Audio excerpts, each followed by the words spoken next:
Hello friends, this is a Meta fanfic. How are you all? Please support to subscribe this channel for watching new interesting stories. This video included a self-recorded human introduction in the first 30 seconds, followed by AI generated narration for creative storytelling purpose. So we will see what if Harry Potter faced Hogwarts' darkest secret. But before we start, if you want more stuff like this, then be sure to subscribe and like this video. And if you possible, share this video with your friends. Now let's start the story. Here is short summary. Mystery and danger consume Harry's sixth year as a strange illness spreads, Snape's behavior grows suspicious, and a new dark plot begins to unfold. Mad-Eye Moody, to Harry's delight, had disobeyed this rule and swaggered up to the front door in all his grizzled glory to hammer on the wood with his gnarled fist and growl, "Open up, Muggles, I don't have all day." When Harry had been unable to fix a knot Dudley had tied in his shoelaces, Moody undid it with magic. Uncle Vernon nearly died with rage, though didn't say anything, probably too scared of Moody. He had that effect on people, with the magical eye, half a nose and so forth. Chuckling at this memory, Harry rolled over in bed and pulled off the covers, rubbing his eyes. Lupin would stick to the back door only rule, he was sure, though Harry almost hoped he wouldn't. Antagonizing the Dursleys was now one of his favorite hobbies.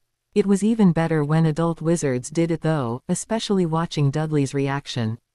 Hagrid had picked Harry up the week before for a day at London Zoo, and Dudley's last encounter with Hagrid had been for the wizard to give him a curly pig's tail. Harry's cousin had stayed upstairs all that day with his back to the wall. Downstairs, Harry could hear the Dursleys talking in the kitchen over breakfast, and after a moment, he managed to pick out Uncle Vernon's gruff voice. "Better be better than the last two. Totally unacceptable, neighbors could have seen, cloak and everything." "Can't even complain," said Aunt Petunia's nipped voice, and Harry distinctly heard her sipping tea through pursed lips. He'd heard it enough times over the last 16 years to recognize that sound. "Have to say something if any more such behavior. Personal rights, our nephew, we'll do what we like with him, don't see what they have to complain about, fussy, always knew that they're kind. Petty problems with the boy, wild accusations of favoring Dudley." Harry knew what that last bit meant, and he grinned quite wickedly at the thought. Uncle Vernon was talking about Hagrid's reaction when he'd seen Dudley with a gigantic plate of bacon and eggs, and Harry with a slice of bread and a sliver of jam. He kept listening as he pulled on his only good pair of jeans, looking for a belt to keep them up. Dudley's trousers were, after all, 4 sizes too big for him, and he didn't want to have his jeans start to fall in public again as they had done when boarding a train with Moody 2 weeks ago. "Don't know what the neighbors would say," said Aunt Petunia's voice, followed by some rough mumbling from Uncle Vernon about going to buy a paper. "Want to come, Dudders?" he then said, cheerily. "MNO" was the only reply Harry heard from his massive cousin, and he was clearly eating something as fast as he could. Obviously, Dudley would be having his real breakfast now, and when Lupin arrived, Harry would be treated to a huge plate of the best food, while Dudley would be pretending to eat a rice cake. His uncle laughed heartily, probably ruffling Dudley's hair, and the door shut as he left to go buy the latest tabloid and a gossip magazine for Aunt Petunia. Harry pulled one of his Gryffindor jumpers from Mrs. Weasley over his head and checked his appearance in the mirror. His hair, as always, refused to lie flat, no matter how much he brushed it, so he left it to its own devices. Once his glasses were on, he set about packing a day bag to take to Lupin's house. In his letter, Lupin had told him to pack some homework, so that he could do it in wizard company for once. Harry packed his potions essay, a few textbooks and lots of spare parchment. After a few minutes of cramming it all into fit, he got all his necessities together, and in they went. His wand, some money, and a small bag of all treats for Hedwig. She always got grouchy when she was hungry and he had nothing to give her, so to avoid the possibility she wouldn't deliver his letters, he always kept something at hand.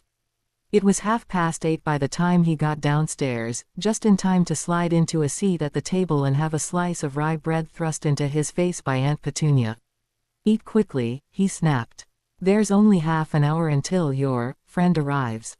Aunt Petunia insisted on calling the order his friends, though you could see in her eyes she despised the fact he had friends at all. There were several words that seemed to be completely censored from the Dursleys' house: wizards, magic, Harry, the Order of the Phoenix, Hogwarts, Saturday and Mad-Eye Moody seemed to be along the list. To the Dursleys, they were, that kind, you know what, the boy, those people, that place, you know what day and, that horrible man. It got quite confusing sometimes to hear Aunt Petunia having a conversion with Uncle Vernon about the boy and that kind, performing you know what at that place, with all those people and, that horrible man, invading their house on every you know what day. Harry took the rye bread uninterestedly, picking it apart bit by bit and flicking most of it into the pot plant in the corner when Aunt Petunia wasn't looking. Dudley glared at him beadily from the other side of the table, and after the 6th or 7th flick, he mouthed, "I'll tell Mum." Harry grinned. "Be my guest," he whispered, flicking some rye bread at Dudley, trying hard not to laugh as it landed in his ear. Dudley shook his head angrily. "Mum, he's flicking rye bread at me." When Aunt Petunia turned around, the whole slice of rye bread was gone and Harry was at the sink washing up. He looked innocently over his shoulder. "When I'm all the way over here," he said. His aunt said, frowning, biting her lip. He could see that she knew he had been doing something to Dudley, but she couldn't accuse him properly, so she turned around again and started buttering more bread. "Mum," Dudley howled. "Oh, dinky diddidums, Mummy's sorry," said Aunt Petunia, maternally, "but if all that horrid boy can do is throw crumbs at you then he's very silly, isn't he? Here, have a sandwich." And not another word was said on the subject as Dudley ravished the sandwich his mother handed him. Harry beamed into the washing up. "What are you smiling at?" his aunt snapped at him across the kitchen. "I just can't wait until Lupin arrives," said Harry. "So we can go do something fun for once. The Order are great." Aunt Petunia made a noise like a boiling kettle, about to shout at him for saying one of the filtered words, but there were 3 knocks on the front door that distracted her. "That'll be your friend," she said, remembering in time, drying her hands on a tea towel and heading for the door. Harry grabbed his bag off the floor and clattered eagerly into the hall just as she pulled open the front door. "Professor," he started, beaming, but when he saw who it was, his face fell. "Snape." "Potter," said Snape, silkily, casting him a mere glance. He was about to say something to Aunt Petunia when Uncle Vernon came up the path behind him, his merry whistling ceasing as he saw Snape. "It's not one of those denture menders, is it?" he said, suspiciously. Snape turned around with a raised eyebrow and a dry remark of, "No, it isn't." "Why are you here?" said Harry, pulling the attention back, realizing he'd put a little too much emphasis on, "you." Snape stepped back to allow Uncle Vernon into his own house and the two swapped disapproving glares for a moment before the professor decided to answer Harry's question. "Lupin regrets to say he's away doing something important this morning, and so unfortunately, I have to have you until his return. Though rest assured Potter, I'm no happier about this than you." Uncle Vernon looked up from his paper in the kitchen, a great deal more interested in Snape than he had been before. "But," began Harry. He fell short when he realized he didn't really have a good excuse for not going with Snape, apart from that he loathed the man. He glanced from Snape to Aunt Petunia, wondering which was worse. After a moment of thought, he decided that a day out was a day out. He sighed. Okay, I'm coming." "What a shame," said Snape, coldly. He gave a curt nod to Aunt Petunia. "Lupin is supposed to have him back for 7 p.m., but knowing Lupin's pathetic concern for punctuality, expect 8 o'clock or later." She smiled politely, opening the door for Harry to step out, and as he followed Snape dejectedly up the path, he heard Uncle Vernon say to Aunt Petunia through the open door, "What a nice fellow." Much better than that horrible man," was her reply, before the door shut. Harry kicked a stone as he followed Snape up the gravel path. This was just great. He had to spend the whole morning with Snape, and there were no promises that Lupin would be free at all. On his birthday as well. This was one of his worst presents ever, second only to the visit from Aunt Marge, though the way things were going, he half expected her to come marching down the street with all her dogs in tow. "Stop daydreaming, Potter, and hurry up," said Snape icily, glancing over one bony shoulder at Harry. "I have things to do today, if you hadn't realized." Harry took his time to amble angrily up the path, kicking out at a pot gnome and smashing it accidentally on the rockery. He stopped, leaning over to pick it up, intending to hide it or fix it, but Snape snapped. Potter, what on earth are you doing? Give me a second, Harry mused, slotting the head back in place. Snape tutted, folding his arms and drumming his fingers impatiently on his biceps. Potter, if you continue to waste any more of my time, you'll take points off Gryffindor, said Harry, bitterly, perfectly aware that Snape could hear him, not really bothered, taking his time to make sure none of the gnome had broken off. His hatred of Snape had definitely increased because of the events of last year. He instantly blocked the idea from his head, resorting to his usual strategy of not thinking about it at all. If he didn't dwell on it, it didn't hurt. Snape's fists curled, and he hissed, "You want to keep a civil tongue in your head when you're talking to me, Potter. We might not be in school, but you'll be spending a good deal of your day with me, and unless you want me to turn it into living hell, I suggest you pick up the pace." Harry opened his mouth to reply with something scathing, but heard from the front window, "He's broken one of the gnomes." He glanced up, and saw all the Dursleys peering at him from under the net curtains. They gasped, dropped the DS and huddled out of sight again. Harry made sure the gnome was as fixed as he could make it, placed it on the ground and then reluctantly followed off after Snape. "Where are we going?" he said, jogging every few moments to keep up with the professor's swift pace. Snape didn't bother to reply, so Harry supposed he'd just have to wait and see. Maybe, he thought, this was all a trick and Snape would lead him into a large, abandoned building where all his friends and the Order would jump out for a surprise party. However, the professor turned a sharp left down between two hedges, beckoning him to follow. Harry saw a complete dead end ahead. Professor, I know it's a dead end, Potter, I don't have the inn of a Hufflepuff that you seem to possess, said Snape silkily. Don't step in that, he added, glancing at a half-eaten dead bird on the floor. Harry glared at the professor's back, taking a very melodramatically wide step over the bird, followed by a sarcastic, "Thank you for pointing that out, I never normally look where I'm going or what my feet are sinking into." "I know," said Snape in a deceptively pleasant voice, leaving Harry feeling rather stupid after all. They walked in silence to the end of the path between the hedges, where Snape looked around carefully, making sure no muggles were around to see. Harry yawned obviously and widely, and earned himself a glare from Snape as the professor slipped an empty crisp packet and a watch from his pocket. Checking the time, he offered the packet to Harry, who stared at him. "Professor, it's empty." "I know it is, Potter, take a hold of it, you stupid boy," Snape snapped. "Couldn't you have guessed it was a portkey?" Harry rolled his eyes and reluctantly nipped the corner of the packet. "Am I allowed to ask where it's going to take me to?" "No," came the short reply. "You can wait 7 seconds. Snape slipped the watch back into his pocket as Harry counted. 7, 6, 5, he yawned again, this was so boring, 3, 2, 1. There was that familiar lurch behind his stomach, and the dark hedgeway before him vanished, the rubbish-sodden ground beneath his feet disappeared, and he felt himself flying straight forwards in a whirl of color and noise. Harry felt ground suddenly thump the bottom of his feet, and his knees buckled dangerously. Another shape materialized behind him, giving him the last push it took for him to fall forward with a shout of pain. Everything stopped spinning suddenly, the dizziness melted away, and after a moment, Harry recovered enough to ask, immediately, "Where are we?" Snape sighed exasperatedly, grasped him by the scruff of the neck and pulled him upright. "Are you pathetic enough to need somebody to see for you? Open your eyes, boy, do it yourself for once. Weasley might be happy to bounce along after you like a puppy, but I am not." The snipe against Ron made Harry scowl, wrenching his eyes open and pulling away from Snape. "Don't talk about my friends like that," he snapped, but any thoughts of further arguing left him quite suddenly as he looked around. He couldn't be in Snape's house, surely. It certainly looked like the sort of lounge Snape would own, but Snape trusted him in his home.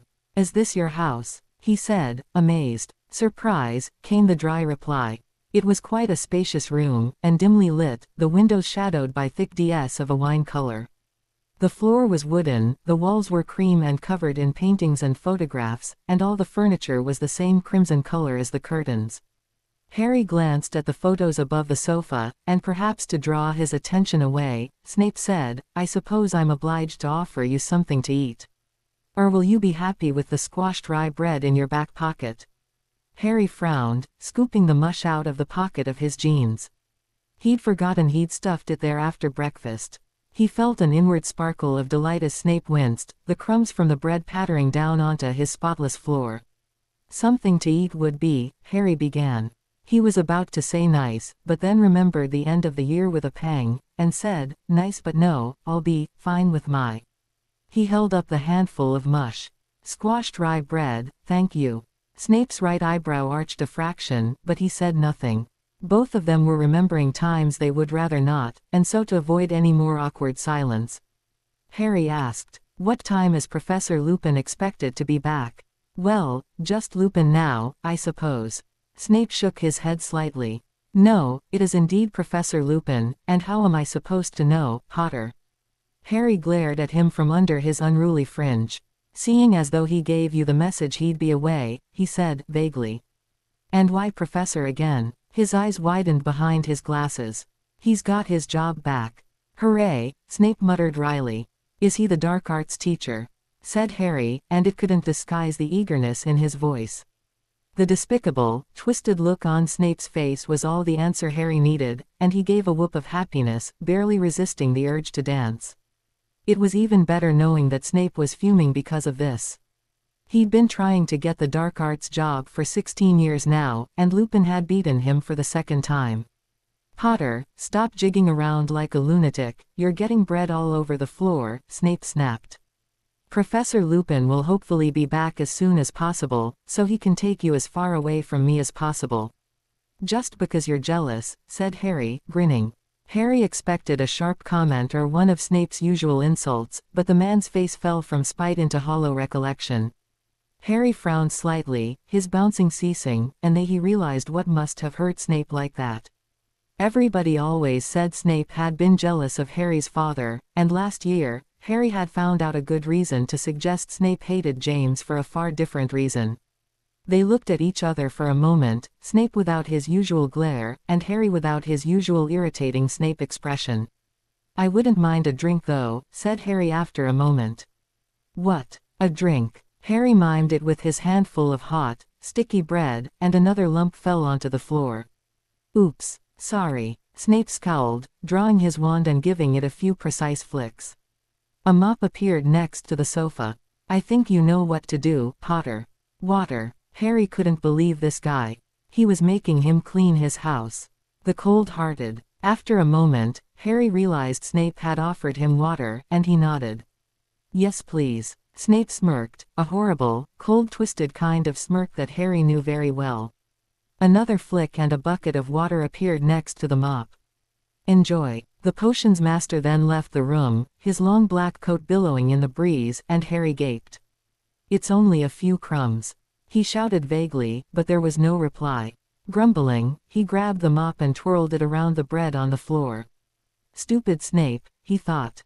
Cleaning. On his birthday, and a Saturday as well. Not only had Snape ruined the day he'd expected to spend with Professor Lupin, but it was also one of his escape days, and his birthday.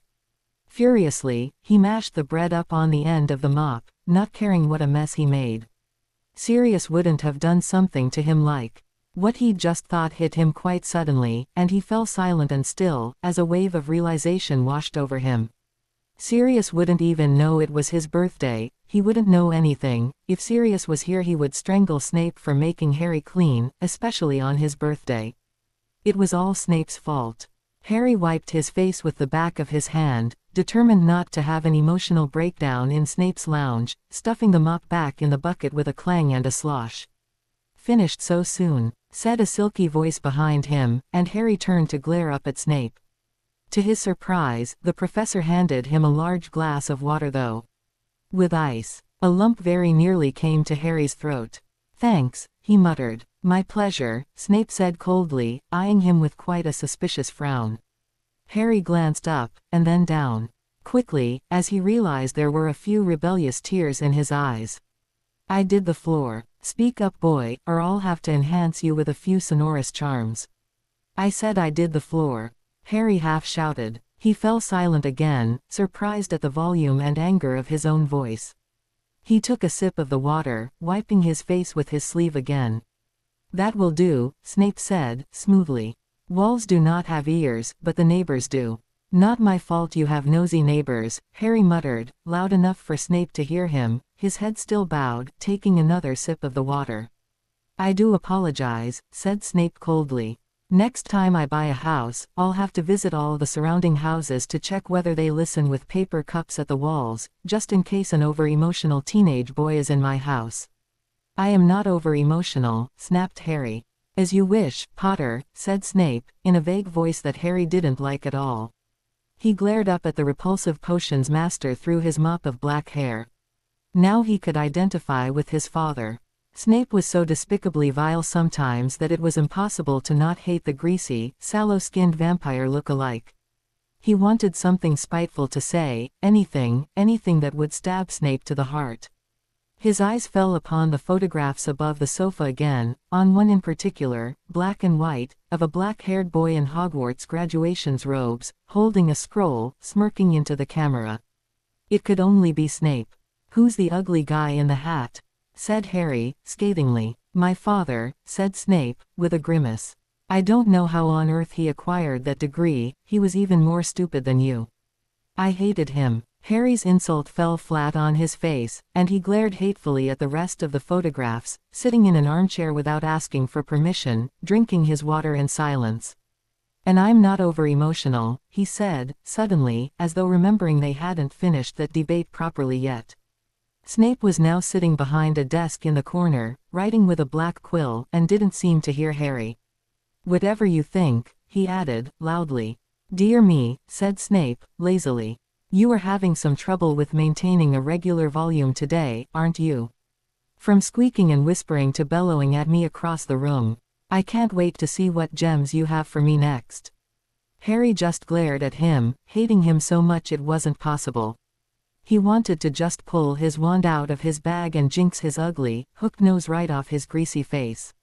He checked his watch, hoping past hope that Lupin hurried up with whatever he was doing, because if he didn't, Harry had the sneaking suspicion that he and Snape would just hex each other to tiny pieces by dinner time.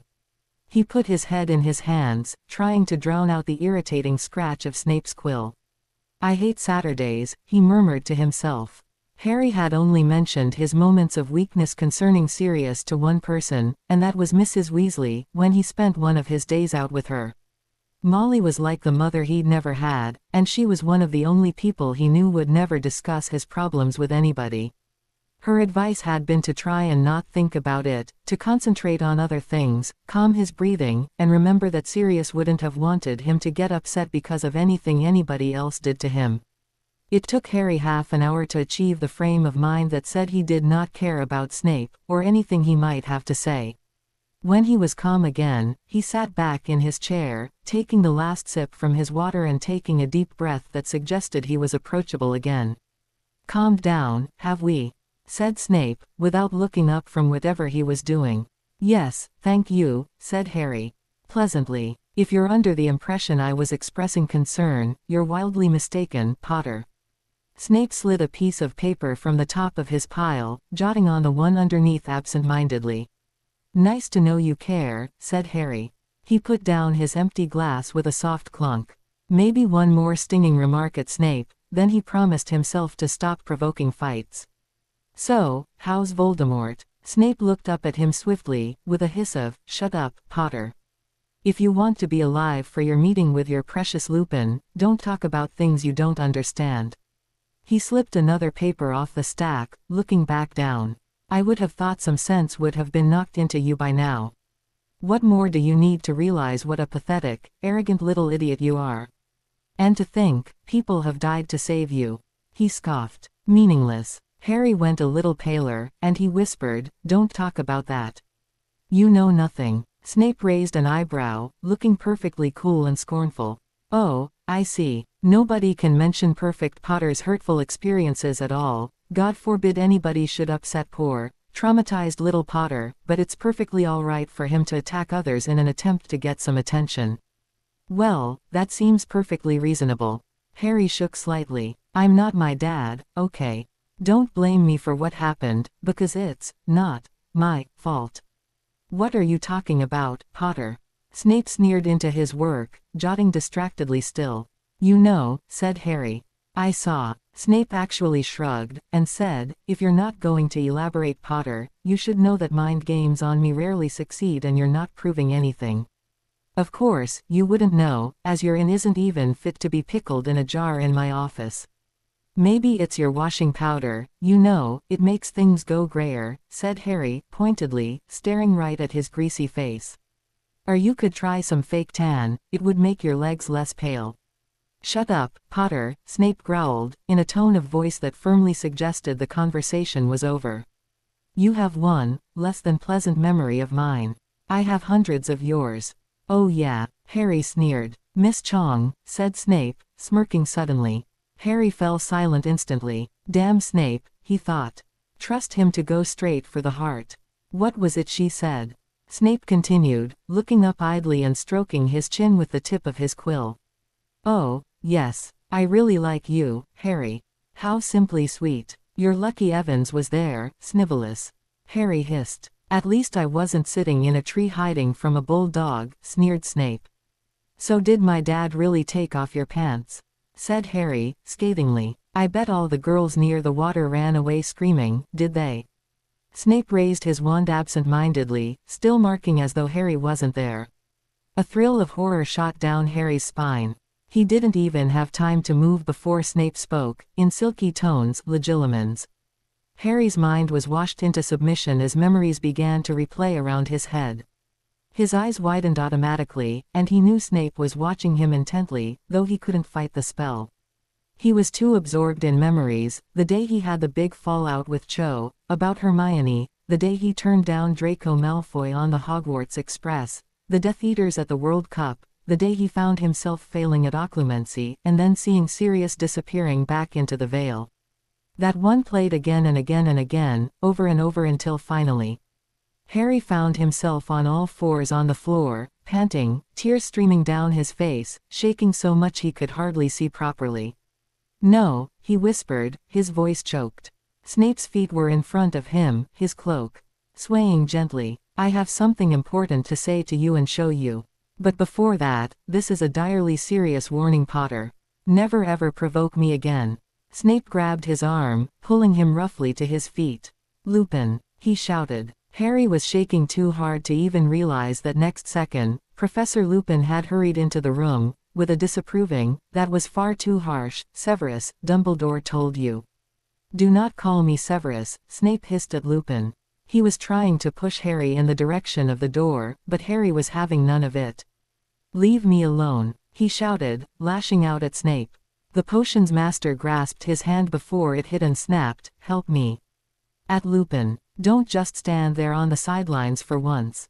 Stop shouting," said Lupin, calmly, putting an arm around Harry's shoulders in a very fatherly way. "This isn't an attack on Harry. I don't know why you had to suddenly order me to jump out of nowhere and grab him." Harry saw Snape shoot a withering, loathing look at Lupin, though thankfully, the potions master said nothing. Harry tried desperately to wipe away the tears on his face. "What's going on?" he said to Lupin. "Dumbledore wants us to talk to you about what happened," he said kindly. "I don't want to," Harry mumbled, rubbing his eyes frantically. The fact that Snape was seeing him cry was worst of all. He hated Snape, and the last thing he ever wanted was to show weakness in front of the slimy, cold potions master. Especially about Sirius. "You do," said Lupin. "We promise it will help you to talk to us, we've also got something to show you. Don't worry, Harry, nothing that happens today will go further than you, me and Professor Snape." "I don't want it to go further than me," said Harry, shaking still. "You don't understand, you never will." He wasn't speaking to Professor Lupin, he was staring at Snape, loathing him so much it physically hurt. "Especially you," he hissed at the potions master, surprised by the venom in his own voice, though he knew Snape definitely deserved it. "Harry," said Lupin, warningly, though still kind and quiet. "Come with me, and try not to get upset. Professor Snape is here to help you, no matter what you or he might think." Lupin shot Snape a quick look, as though telling him to stay back and keep his mouth closed, as he led Harry out of the lounge and through into the corridor. Harry had no idea where they were going, too busy trying to dry his tears on his sleeve and get a grip on himself. It was his birthday too, and Snape's idea of a present was to torture him with memories of. Lupin opened the door of another room off the hall, leading him through into Harry's gratitude, holding out an arm to stop Snape getting too close. It was dark and warm, the same sort of humidity as in a greenhouse, and in the middle of the room was a large black cauldron, bubbling with boiling water, pleasant plumes of steam occasionally curling off the rippling surface. For one wild moment, Harry had visions of Hansel and Gretel, thinking that perhaps Snape was going to boil him alive and eat him. "What temperature have you got this set at?" Snape said impatiently to Lupin, bending down to cool the fire with a swish of his wand that he pulled from his sleeve. "I distinctly told you to let it simmer rather than boil." "My apologies," said Lupin, with a slight incline of his head. "I can argue about potions with you later, Severus. Harry deserves to know what's going on." "Well, tell him then," Snape snapped, distractedly, starting to sort through bottles on the shelf top behind him. "But make it quick, Lupin, the potion will not keep forever." Lupin nodded, turning to Harry, and handing him a tissue with a kind sort of smile.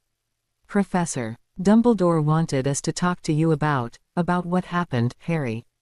And you might not want to," he added, seeing Harry start to argue, "but he knows you've been keeping things bottled up, and it's not good.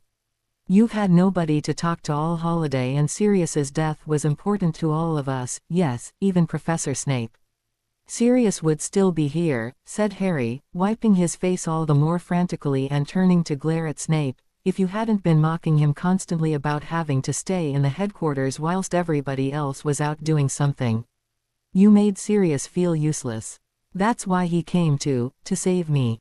Snape frowned. "Potter, your godfather." Harry opened his mouth to shout something at Snape, something that would make him pay for even daring to mention Sirius, but Lupin said, quietly, "Harry, if you don't want to talk, there's something we have to show you instead. Professor Snape has spent a long time on this, so get rid of it," Harry snarled. "No," Lupin said, firmly. He sat Harry down in a chair, hands gripping his shoulders. "Just watch. You have 2 minutes only, please use them wisely. You can argue with anybody you like once the 2 minutes are over, but this is a once-in-a-lifetime opportunity, and every second you waste is a second you'll regret." Snape pressed a small, crystal-topped vial in Lupin's hand and left the room, frowning still, shutting the door with a snap and leaving the professor and Harry in complete darkness. "What is it? What's going to happen?" said Harry, worriedly. "Why, shish," said Lupin, uncorking the phial. "You have 2 minutes." Through the darkness, Harry just managed to pick out the form of Lupin pouring the bottle's contents into the simmering heat of the water. Harry gasped, and at first, he thought that a huge sparkling pastel-colored firework had gone off in the cauldron, lighting the room in soft green, pink and orange sparks. He held up his hands to shield his eyes at the brightness of the reaction, but a voice from the cauldron made him look. A voice he'd wanted to hear for so long now. The voice of somebody he thought he'd never hear ever again. Harry, was it a ghost? A shadow? Perhaps like Cedric, and his parents, and Bertha Jerkins, and Frank Bryce. Harry didn't care what it was, all he knew was that it was real. "Sirius," he choked. There were tears in his eyes. His godfather's ghostly silhouette smiled down at him from the cauldron he stood in, hidden from the waist down. He was just the way Harry remembered. So alive, so happy, so energetic, so real, yet there was something different, a pearly shimmer, as though Harry was watching a badly made black and white video. "I thought Snape would try something like this," he said, laughing slightly. "Thank him for me. Why, are you?" Harry couldn't choose a question to ask first, and so he chose a statement, dropping to his knees before the cauldron, his hands pressing flat on the metal belly, as though he wanted to slip through it and be with Sirius.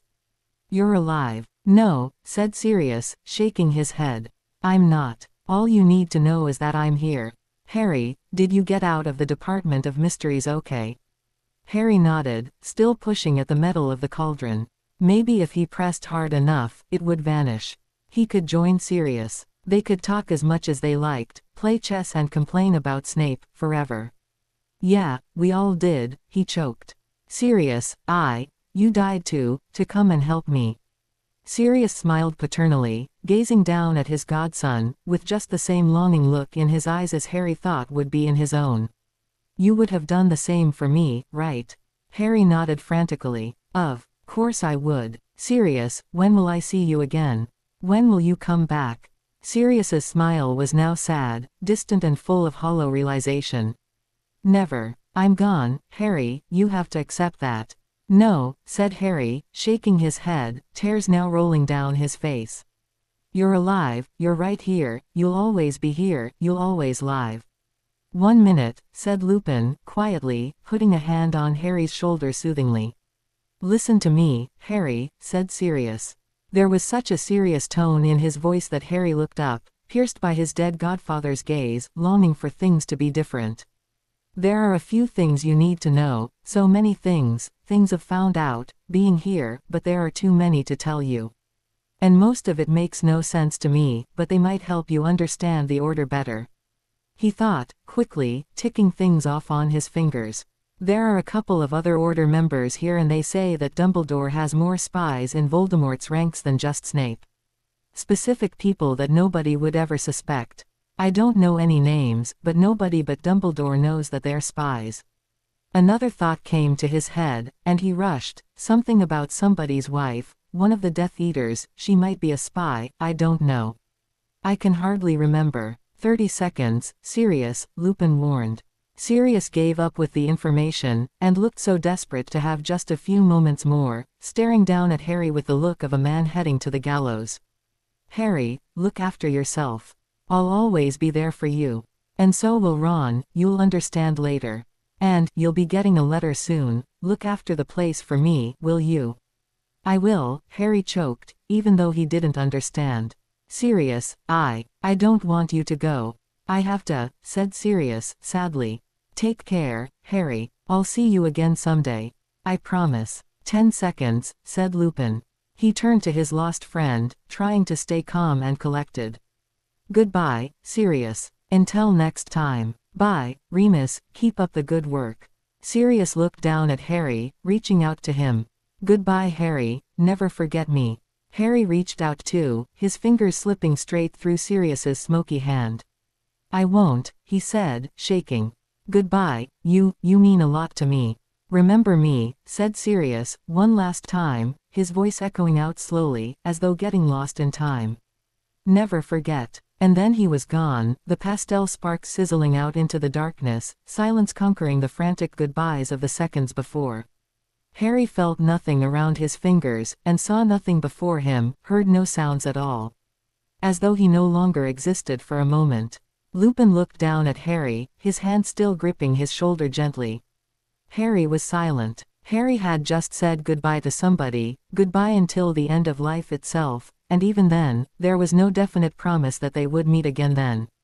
Lupin must know how much Sirius had cared for Harry and how much Harry idolized his godfather. Goodbye would be the hardest thing.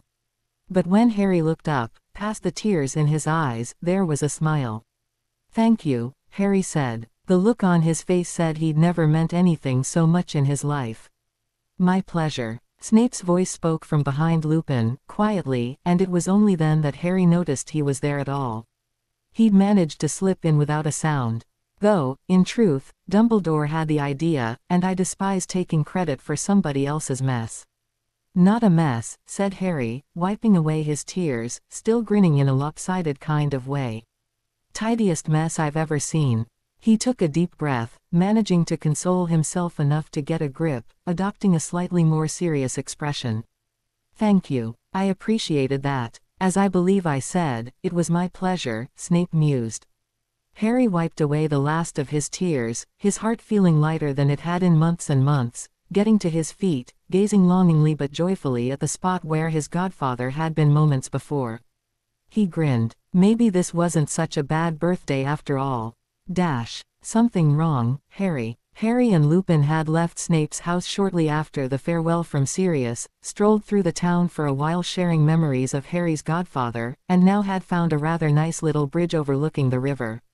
Lupin had bought Harry an ice cream, chocolate and mint, which he was slurping thoughtfully as they gazed out over the river. Sort of, Harry admitted. I was thinking, Professor, and Remus, said Lupin. There's no reason to stick to formalities out of school, Harry. Well, I was thinking. Harry took a lick of his ice cream, thinking, trying to sum up what the problem was. About that day, with my dad, and hanging Snape upside down by his ankles, you remember?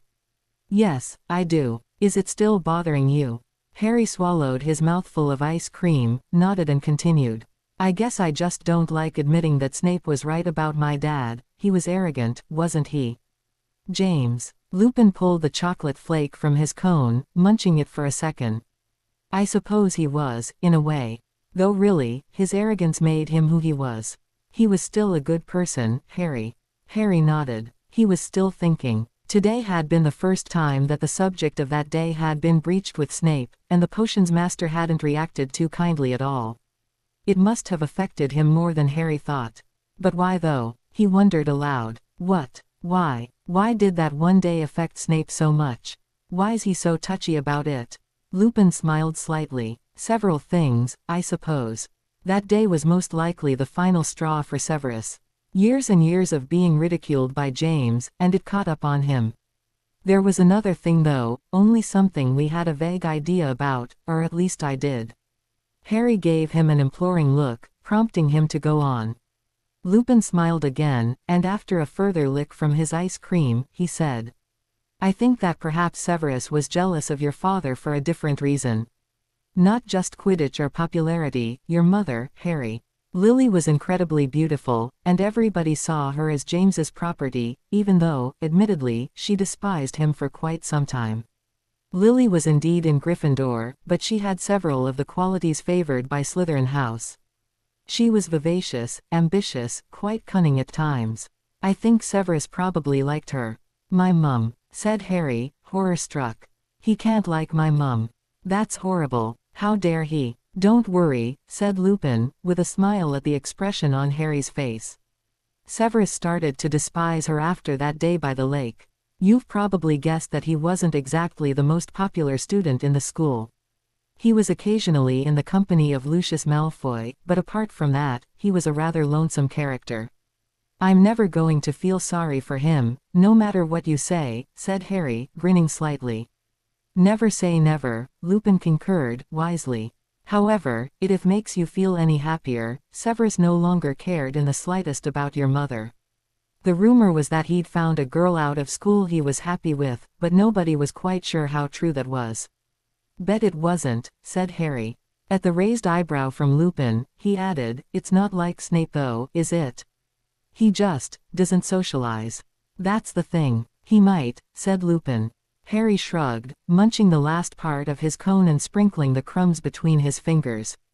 They fluttered to the dark waters of the river below and vanished out of sight, washed away in the flow. A metaphor for life, perhaps. Such petty little problems, washed away in the tide of luck and fortune bestowed upon him. Glancing further up the river, he was the flow held back by a large log, lodged in one of the sewage pipes filling the beautiful river with poison.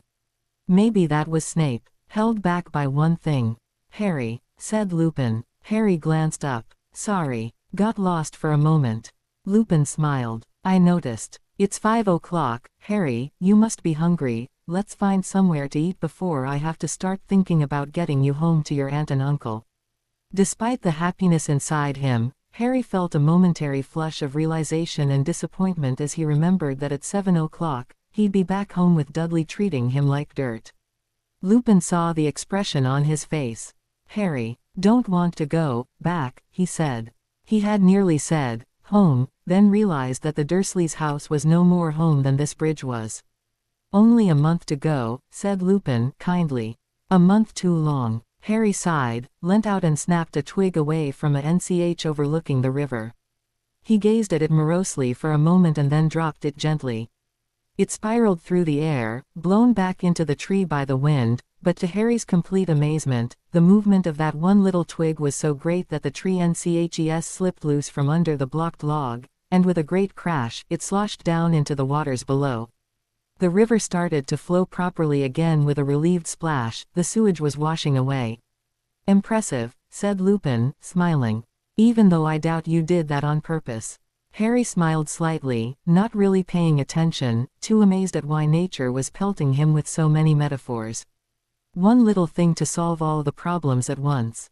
A coincidence with a log and a stick had him thinking the deepest things he'd thought in a good long time. Professor Remus, he said, wanting to ask something he never thought he'd ask. Yes, Harry. Professor Snape isn't happy at all, is he? Harry looked up at Lupin, wondering how much he knew, how much he would tell, and how much he would hide. Lupin looked back at him, considering his expression, then saying, I don't think he is, Harry. Not at all. Severus has been alone most of his life, because of one thing or another. Mostly, it was your father who caused him to be alone. Lupin sighed. James got the girl, the friends, the money, the looks, the talent, though don't think your father was nothing but arrogance. He pulled his jacket closer around his shoulders, and then said, It's getting cold, Harry.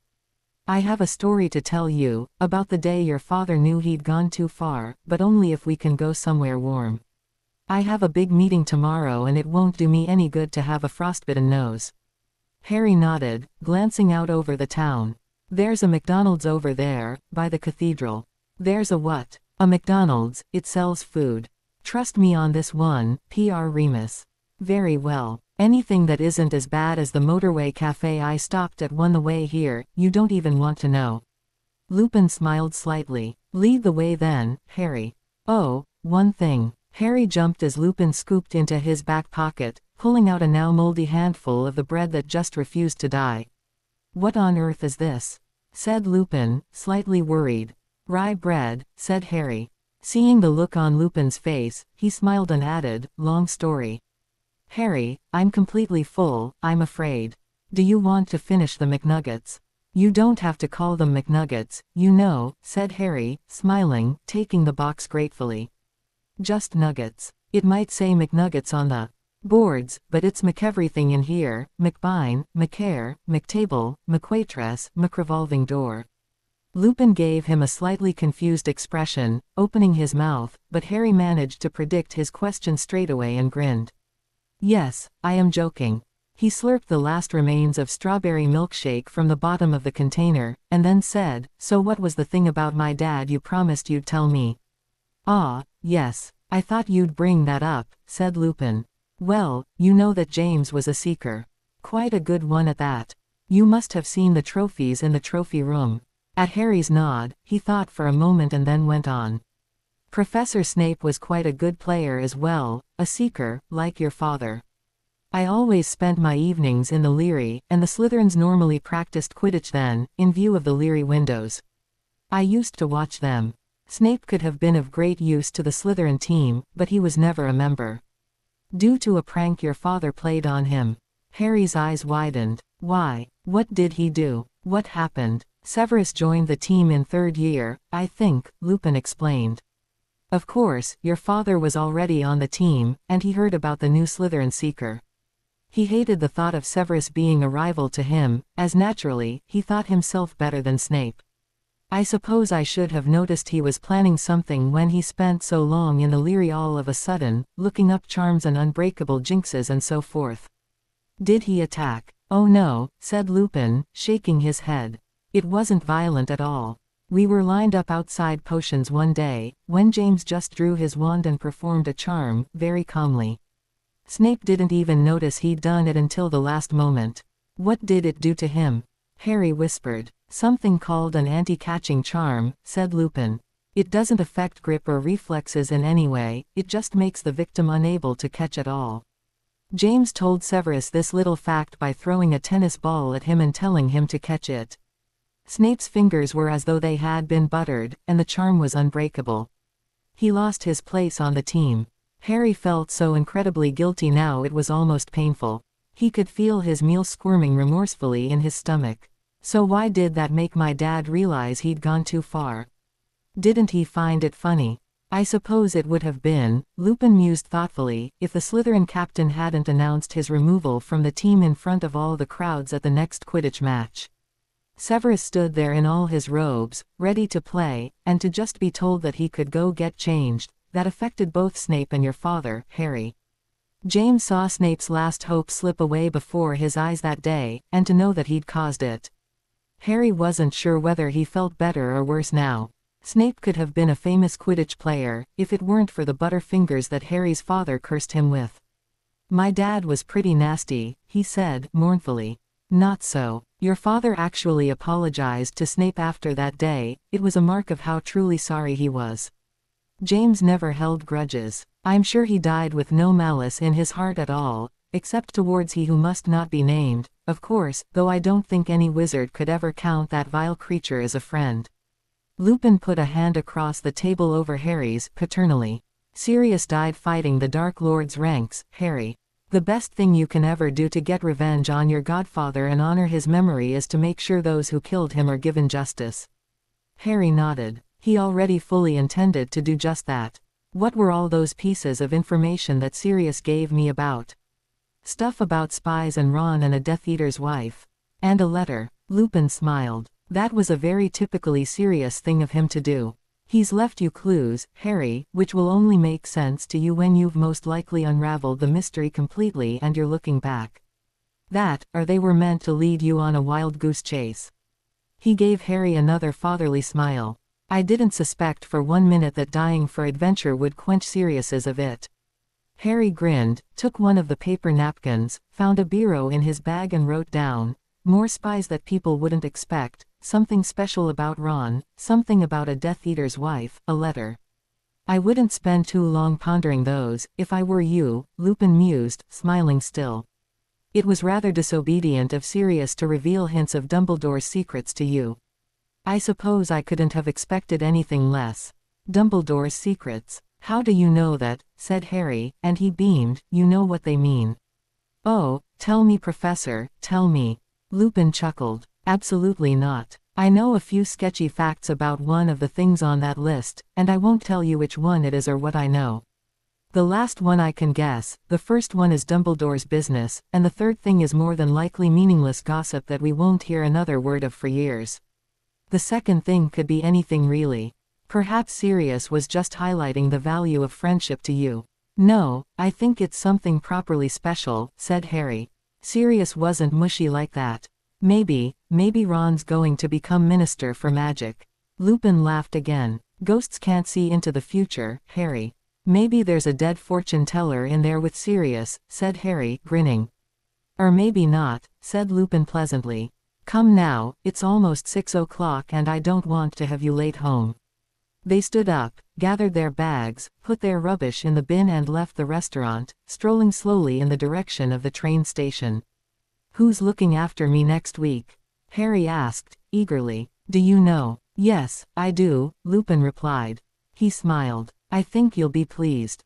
The Weasley family have offered to take you on a day out somewhere on the Saturday. You'll stay the night, and I believe they're planning to let you do your homework on the Sunday, seeing as though I wasn't of any help today."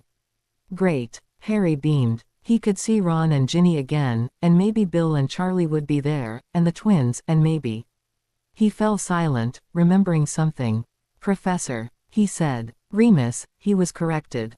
"Remus," he said. "Yes, Harry, what happened to Percy Weasley?" Lupin shook his head sadly. "I'm not very sure. Molly desperately wants to forgive him, whilst Arthur never wants to see the boy again. I don't know about Percy's attitude, but the Ministry and Dumbledore have now bonded together, so I can't see why he would still hate the rest of his family. It's funny. Ron always joked that Percy would stab the family in the back," said Harry. "And he did last year." Lupin gave him a weak smile. "I'm sure this will all be sorted out in time, Harry. Blood is thicker than water, after all. Percy will come to his senses eventually, I'm sure." "I hope so. We all do." They continued in near silence, across the pleasant river bridge from before, back down the street that Professor Snape lived on, through a back alley, and then out into the country lanes leading to the train station and the steam engine that would take Harry back for another week of hell with the Dursleys. But really, he didn't feel so bad. He'd had a brilliant day with Professor Lupin, he'd had the chance to say goodbye to Sirius, he'd agreed to a ceasefire with Professor Snape, and he would be spending all of next weekend with Ron. And his family. He was so lost in his eager anticipation that they arrived at the train station all too soon, and Lupin was standing on the platform while he hung out of the window to say goodbye. "Thanks for everything, Remus," said Harry. "This has been the best birthday I've had in ages." Lupin smiled. "It was my pleasure. Oh, before you go, I bought you something." He took a package wrapped in brown paper and string out of his bag and handed it carefully to Harry. "I heard about your dark arts club, and I thought you'd enjoy a few ideas to teach them." Harry grinned, taking the package. "Thanks." There was a loud toot from the whistle and a jet of steam blew up in a great cloud into the air. "Remember to send me a message if you ever need anything," said Lupin. "And get straight off the train in your town, don't hang around. Professor Snape should be there to escort you home, you don't want to keep him waiting." The train pulled away out of the station, and Harry just had time to turn around and shout, "I wouldn't dream of it, Remus," before he was whisked out of sight with the train, heading away into the evening sunset. Lupin chuckled, suddenly struck by just how like James Harry was, putting his hands in his pockets and strolling away out of the station, whistling a jaunty tune that carried him out into the country lanes and back into town. He found a quiet spot, out of the way of muggles, and after checking for anybody around, he smiled, closed his eyes and vanished into thin air with nothing but a faint pop as evidence of his very existence. And several miles away by now, on the train back home, Harry Potter was asleep after a long, blissfully happy day. Potter. Wah. Potter, wake up, now. NFFARF, Jareth my arm. Harry swatted out vaguely at whoever it was gripping his arm, his fingers scuffing velvety material and sallow, cold skin that he remembered from somewhere but couldn't quite pinpoint it. Then he realized he'd just slapped Professor Snape around the face.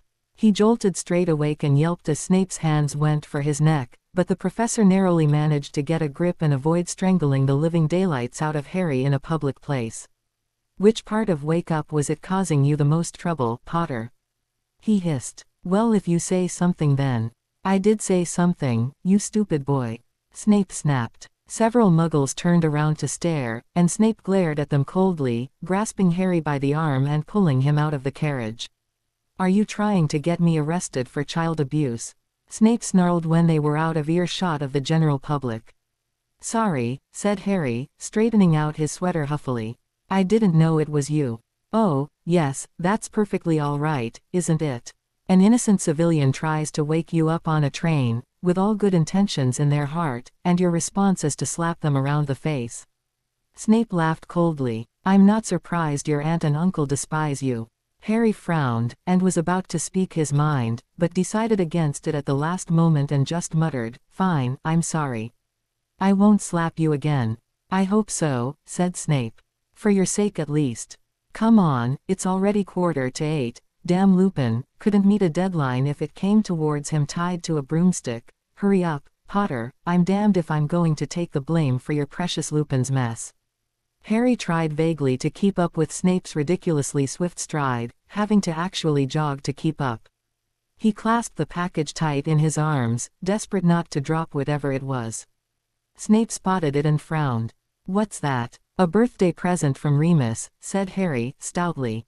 It was hard to tell whether Snape was more surprised by the fact that it was Harry's birthday, that he'd got a present, or that he was on first-name terms with Lupin. It only showed on his face for a second though, and in true Snape form, he acted as though he couldn't care less. "Your birthday," he said, coolly. "Yes, I'm 16, said Harry. "The Dursleys might forget it, but not everybody does." "I thought it was the 5th of November, said Snape, frowning slightly. "No," Harry said in a very cold voice. "That's Malfoy." Everybody knew when Draco Malfoy's birthday was. It was generally the day that the Slytherin table collapsed under so many owls carrying presents and cards and cakes from his parents. Snape droned, not really bothered at all. The rest of their journey was in silence, which Harry wasn't sure whether he felt glad or awkward about. He had no real reason to despise Snape now.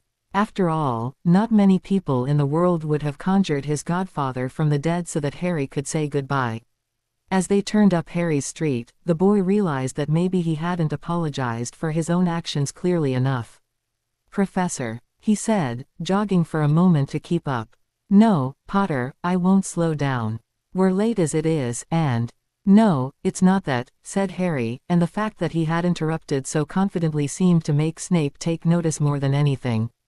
I want to say sorry, for going into your pensieve and finding about all that.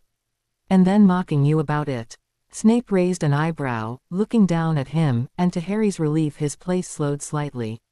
An apology from Harry Potter. Lupin must have hexed you. No, said Harry, trying a weak smile, I just wanted to sort of call a ceasefire. Potter, we were never at war. Snape picked up the pace again, and Harry hurried after him, sure he was going to fall over and break his nose if they kept this up much longer. Fine, a peace offering. I just wanted to say sorry, because what my dad did wasn't exactly fair. None of what he did was. He paused for a moment, and then said, I found out about the thing. Snape gave him a very scornful look. The thing, you say? Woe is me, Potter knows about the thing. How can I live, with the knowledge that Potter knows about the thing? Harry fished around in his pocket for something, found one of Dudley's old marbles and said, catch, as he tossed it gently to Snape. Anybody could have caught it, it was such a gentle shot, it was impossible to miss. The professor instinctively shot out a hand to catch it, there was a loud noise like somebody sliding across a slippery floor and the marble shot straight out of his grasp to the floor. Snape watched it roll away under a nearby car, tumble past the grate and fall with a graceful plop into the sewers below. Harry was too busy trying to sum up Snape's expression. Who told you? The professor said, quietly, after a moment. I'm not going to say, but I want to apologize for the Butterfingers thing, as well. There's no need to, Snape sighed.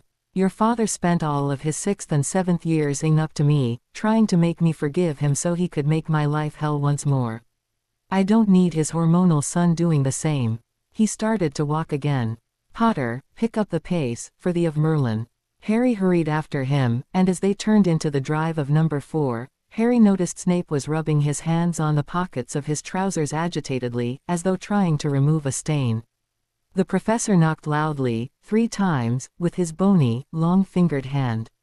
There was some movement from inside, which to Harry's total horror included barking. The door opened, and Harry got a split-second's view of Uncle Vernon's angry purple face before he was knocked backwards by something flying from the house. Arg! Ripper wrestled him to the ground, barking and snarling, shaking his great head around, spit flying all over Harry's face and clothes.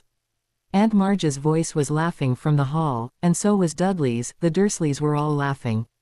Harry could well imagine Snape smirking too, but to his surprise, Snape said calmly, Potter, how old are you now? 16, he choked, trying to pull back from those fangs. Read the papers, Potter. No, you're not helping. Harry choked, leaning back to get away from Ripper's jaws snapping at his face. Snape sighed, as one would with an awkward child. Due to some events, and don't think I wouldn't to see you torn to pieces by a bulldog, but the Ministry has decided to lower the age required to do magic by 1 year, now, even you can't fail to work out that. Harry realized then, with a flush of relief and excitement. I'm of age. He drew his wand from his sleeve, pointed it right at Ripper's slobbering jaw and announced, Expello. Ripper was lifted up into the air, sailed through the air and knocked Harry's makeshift mended gnome to pieces. Harry looked up at everybody else in the garden. Aunt Marge stood in the hallway, gaping at him in horror, a new red leather handbag swinging from her podgy arm. The Dursleys were all clustered on the front door step, looking as though all their worst dreams had come true. Snape, however, was smirking. An expelling charm. Couldn't you have thought of something a little more inventive, Potter? Ripper whimpered, getting to his feet and running over to hide behind Aunt Marge, tail between his legs, the gnome's head stuck over one of his ears. Dash. Harry was on top of the world from that moment on. He could do magic. The Dursleys were like toys to him now. He had to admit, he showed off rather a bit after that by modifying Aunt Marge's memory, fixing the gnome, repainting his bedroom and turning Dudley into a red head, at which his uncle demanded he put it back. Uncle Vernon spent 2 hours with a pair of rabbit ears until Harry had enjoyed himself enough, and reluctantly restored Dudley's hair color and Uncle Vernon's proper ears. Overall, Aunt Marge's memory was modified so many times that by 9 o'clock, she had no idea who she was or where she lived. They had to look it up in the phone book to make sure. Snape had left rather quickly after the incident with Ripper, possibly because he didn't want to spend any more time with an excited Harry, or because there was a very angry bulldog in the area, or because of Aunt Marge, or because he was sure the commotion in the house would bring Muggles running like moths to a flame. Whatever his reasons, he excused himself, and the last thing the professor saw before he apparated away was Harry running into the house and chasing Dudley, who was screaming and falling over furniture to escape. It's not a surprise that Snape wasn't eager to hang around for coffee. To Harry, having magic was like having a life again. The Dursleys certainly wouldn't be treating him like a ghost anymore. With all the excitement of demonstrating various hexes right under Dudley's nose, it wasn't until very late at night that Harry retreated back to his room and collapsed onto his bed, grinning. He could imagine the Dursleys all sneaking out of their various hiding places to check the coast was clear. Harry was so lost in his imaginings that it was a few moments before he realized he was lying on something hard and rectangular. He reached behind his back and pulled out Professor Lupin's package. How could he forget? Any other day, he'd have ripped it open the moment he got home, desperate to find out what was inside. For a moment, he felt a prickle of guilt at casting aside Professor Lupin's kindness so quickly once he had something new to focus on. He'd have to write him a thank you letter, for whatever it was. Carefully, he untied the strings and pulled apart the paper. It was a book. A large, very heavy, glossy-covered book with the title, Specialist Curses, Hexes and Jinxes, emblazoned across the front in silver lettering. Intrigued, Harry opened it at the first page, and found a handwritten note inside. Harry, the note read, I thought you'd find this interesting. Dumbledore told me all about the DA, and it sounds as though you did a good job. He's asked me whether you would be interested in making it into a proper club, with some help from me, though of course, I think you're becoming the expert here. Send me a letter with your owl if you think it's good idea. Happy birthday, Remus. Harry smiled eagerly, turning the note over and taking out his trusty biro. He scribbled, thanks for the present, I too, and was about to call Hedwig to take a letter. When something large, white and feathery suddenly seemed to completely cover his window. Harry leapt away, terrified that some sort of fluffy dragon was attacking the house, but he realized that it was just a cluster of owls, all carrying letters and packages. Suspiciously, he opened the window. They all rushed in, hooting loudly and dropping parcels and parchments on his head in what seemed to be a hailstorm of communication. Ow! Stop that, come on, let's get some order. Get off my head. The owls settled in various places around the room, leaving Harry to rub his head and crouch down to the floor, sorting through the mountain of letters and boxes he suddenly had. There was an important, official-looking one in a clean white envelope that caught his eye. For a moment, he worried that he'd mistaken his birthday, that he was actually 15 and was expelled from Hogwarts for all the magic he'd done, but when he opened it, he grinned even more. Dear Mr. Potter, we are writing to notify you that the recently deceased Mr. Claus I. Brisk has left you several items of property in his will. Please reply to this letter with acknowledge you have read the following and accept the property. Property, 12 Grimmauld Place, London and all contents. Thank you. Andrelin Galvez, Ministry of Magic. Harry then noticed a hand-scribbled note on the end of the letter, in spiky, elegant black letters he remembered from somewhere, though couldn't quite picture exactly where. P.S. The Department of Magical Law Enforcement are watching you, they've noticed all the magic going on and they're just waiting for something to book you for, so tone it down, okay? Just between you and me. He took his biro again and added, confirmed, I accept the property, signed Harry Potter, to the bottom, then put it on the outgoing pile. Next letter, he thought. He recognized one of the owls smiling up at him from the cluster around his feet. It was Errol, the Weasley owl. Old, and slightly battered, Errol's feathers were mostly sticking the wrong way but he looked rather proud at having survived another delivery. He had carried quite a large box as well. A present. Harry tore the spellotape off the top of the box excitedly, opened it up, and came across a large chocolate cake wrapped in cling film, a bundle of letters, and a bright yellow bag that caught Harry's eye instantly. He lifted it out carefully, and inspected it. Weasley's wizard wheezes proclaimed the bag, in lurid green and orange flashing letters. Harry grinned. Fred and George Weasley now owned their own joke shop business at 93 Diagon Alley. No doubt they'd sent him something dangerous. Brilliant. It took an hour to get through all the presents, send off replies and thank you letters.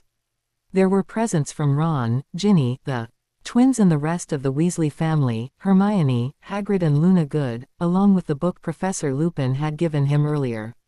Harry's bedroom floor was soon so covered in paper and wrapping that he could no longer see the carpet, and it was only as he started to tidy away all the debris that something caught his eye under the mess. There was an official-looking envelope, addressed to him, and it was stamped with the Hogwarts seal. Harry's stomach seemed to twist itself into an instant knot. Dropping the paper onto his bed, he hurried over and picked up the envelope. Could it be his OWL results?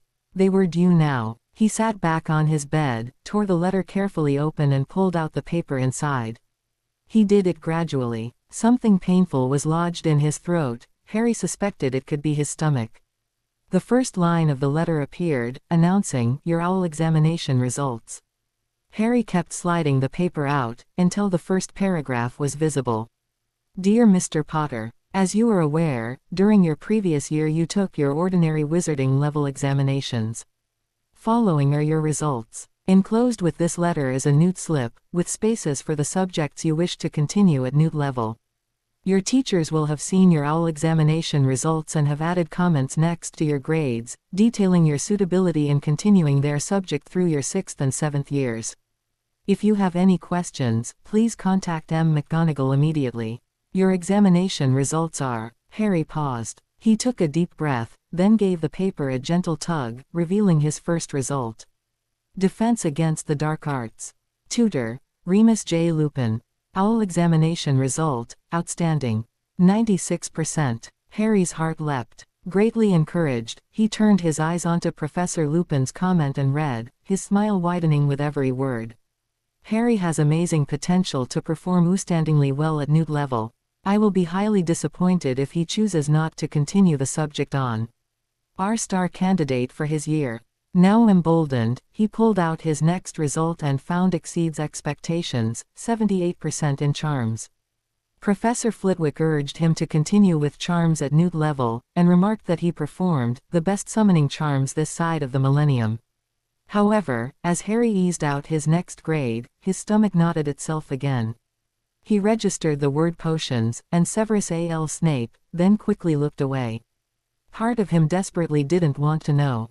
If he hadn't got outstanding, then Snape would never accept him into the Newt class, and all his hopes of being an Auror were dashed. They weren't. Potions. Tutor, Severus A.L. Snape. OWL examination result, outstanding.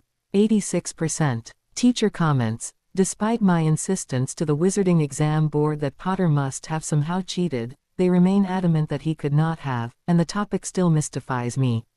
If I must, I will allow Potter one chance only to prove he is not a cheater and accept him into the Newt class.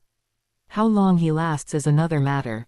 Harry had the feeling that he could probably wave the Order of Merlin for potions under Snape's nose, and the man would still refuse to accept he had any talent whatsoever. For transfiguration and care of magical creatures, he had received exceeds expectations in both an encouragement to take the subject at Newt level. In astronomy, he had received AP, with a rather shocked note from Professor Sinistra as to how Harry had let himself down in the exam. In history of magic, he had also been graded P, but for some reason, Professor Binns had written that he had potential to perform exceptionally well at Newt level and it would be a shame for him to drop the subject. He had received an A for herbology, with recommendation that perhaps the subject wouldn't suit him, and in divination he had received a D. He didn't really mind, as he had no intention to carry on being told he was going to die for another 2 years. Once he had read through his marks again with pride, showed them to Hedwig and the cluster of owls still sitting politely on the end of his bed, he took out the Newt subject slip and found a pen. When he glanced at the parchment, he was surprised to find there was already something written on the top line, in Professor McGonagall's handwriting, compulsory subject for all students. Deciding it didn't really affect anything, Harry quickly filled in the little form, with, dark arts, charms potions, transfiguration, care of magical creatures. Then he paused, playing the tip of his quill over his chin. According to the note that came with Ron's present, he and Hermione were both taking History of Magic. Ron had referred to it as the easy, soft option. Harry jotted it down, thinking it would be useful for his Auror training, even if he did have to put more work in. After tucking the parchment away into the envelope and fixing the letter back onto the owl's leg, he opened his window and sent the whole flock out into the night sky. And then, exhausted and buzzing from his results, he flopped back into bed and fell asleep, without bothering to get changed. As he slept, his dreams were full of jumbled ideas and glimpses of memories: Sirius and Snape and Lupin, Ron and Hermione, the leering face of Draco Malfoy, Professor McGonagall and Umbridge, and a whole host of other faces that simply blurred past. His 6th year at Hogwarts would prove to be the most eye-opening of his life so far. Danger, romance, mystery, action and new discoveries were ahead of him, though as he slept on the night of his birthday with a head full of sleeping chaos, Harry Potter had no idea of the events in store for him that year. It all began properly the next weekend, as a fluorescent yellow car pulled up outside number 4, Privet Drive, and its drivers jumped out from the front seat, wearing identical grins and leather jackets to match the car. If the Dursleys thought Mad-Eye Moody was a problem, they wouldn't know what hit them when Fred and George Weasley arrived. "This the place," said Fred, glancing up at the house, still grinning from ear to ear. "Looks like it. Different in the daylight, isn't it?" George looked up and down the street at the identical gardens and houses, chuckling. "Which door is it we're supposed to use?" "Front, I think," his twin replied. "Yeah, something about not using the back door." "I can't remember. We'll use the front anyway." They grinned. Both of them knew very well they weren't supposed to use the front door, but still, they raised their hands and knocked 3 times on the door each, ending with a pleasant little tune. The door swung wildly open, and Uncle Vernon's purple face stuck out. "Back door only," he hissed. "Oh, sorry, forgot," said Fred, grinning. "Likewise," said George, as Harry ready. Catching Uncle Vernon staring in horror at the matching yellow leather suits and car, he winked. "It'll be the next fashion craze, matching your car with your suit. You saw it here first." "Fred, George." Harry bounded down the stairs, beaming, throwing a bag over his shoulder. "Hey Harry, how are things?" Harry pushed past Uncle Vernon to get out onto the step. "Great, really great. Thanks for the presents, by the way." "No problem," Fred grinned. "I hope they were put to good use, Harry." "Oh, they were," said Harry. "Dudley's still a bit blue." Uncle Vernon cleared his throat loudly. Fred, George and Harry all gave him identically contemptuous looks. "Yes," said Fred. "I would appreciate you collecting the boy and..." Then leaving, Harry's uncle said, stiffly, from under his quivering mustache. "The neighborhood. Fine then, time to take you somewhere. You're welcome, Harry," said Fred, loudly, and both the twins put their arms around his shoulders, steering him down the path to the car. Something in George's hand caught Harry's eye, but by the time he'd glanced round at it, George had dropped it to the floor and Fred yelled, "Run!" Harry had no idea why, but they all tore down the garden path and leapt into the car as Uncle Vernon started bellowing at Petunia to shut the windows.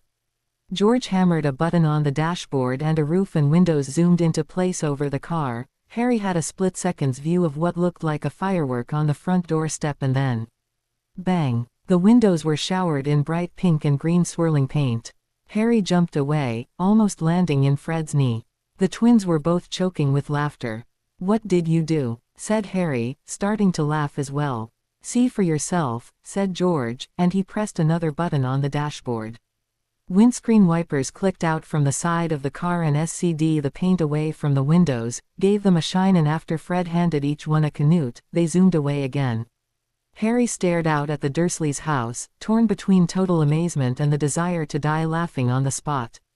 The garden and the front of the house were splattered with the same green and pink swirling paint. It was all over the windows, all on the car, all on the plants. The gnomes were now wearing rather funky little disco outfits, and Ripper, who had been emptying his bladder on the side of Uncle Vernon's car, was frozen to the spot, legs still in the air, little more than a bright pink and green heap of paint. The funniest of the lot was Uncle Vernon in the hallway, still holding the front door. He looked like a very lurid snowman and his face was set in the most horrified expression Harry had ever seen in his life. As they watched, a large drip of paint fell from his mustache onto the toe of his new work shoes. Fred started the car and it sped away down the street, Harry and the Weasleys laughing fit to burst at the sight of the fluorescent house on Private Drive. After a tap on the wheel from George, the car faded into invisibility and they took off into the sky. In minutes, the Dursleys' house was nothing but a glowing spot far below them as they coasted through the clouds. "That was brilliant," said Harry, grinning, as George removed the invisibility. "What was it?" "Super Splatter Decorator 2003, said Fred, turning around in his seat to look at Harry. "1 galleon each, just new. They come in blue and orange, yellow and purple, the green and pink as you saw back there, or a new one. Rainbow. That's getting pretty popular now. I might have to buy one of those to do the back garden," said Harry. "They want to match, don't they?" Fred and George both laughed. "They wear off in an hour or so without a ceiling charm," said George, driving the car up to emerge from the sea of clouds, into very top of the sky. "So we can't get done for breaking the secrecy code of conduct. That only applies for actual magic, or something that lasts for an hour or more. What happens to the paint? Does it just disappear? Turns invisible," said George. "We spent about a year developing that. You should see our bedroom back at home. Total mess." "So," said Fred, "happy birthday for last week, by the way. Of age now, are you?" "Yep," Harry grinned. "I gave Uncle Vernon rabbit ears, and I hexed my Aunt Marge's dog, and gave her a wart right on the end of her nose and everything."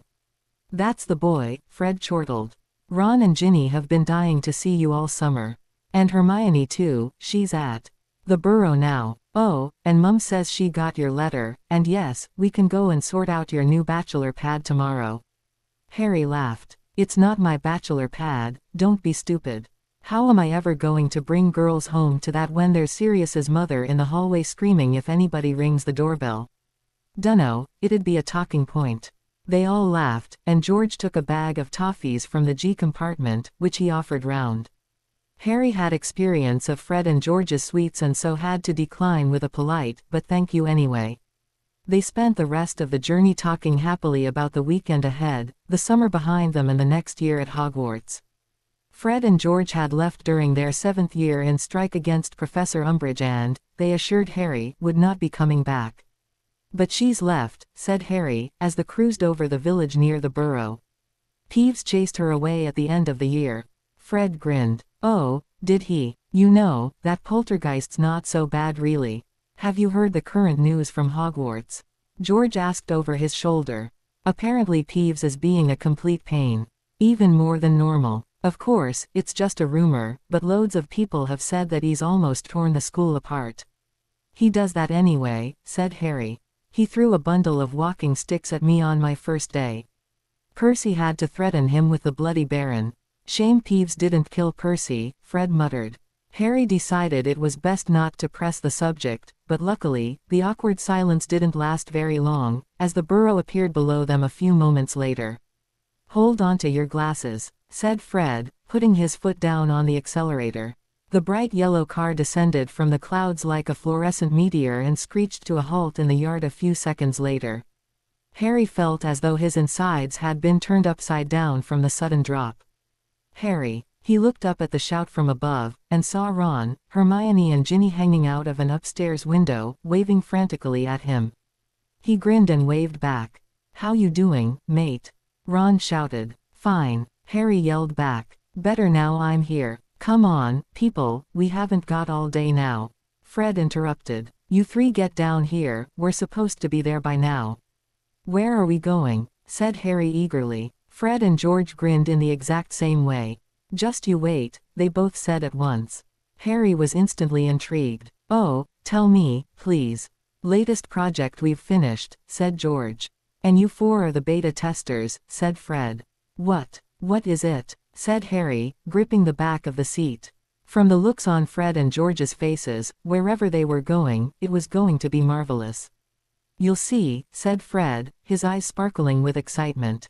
Put it this way, it's untested, unentered before now, full of magic, and if you don't come out covered in paint or feathers or gunge, we'll be severely disappointed.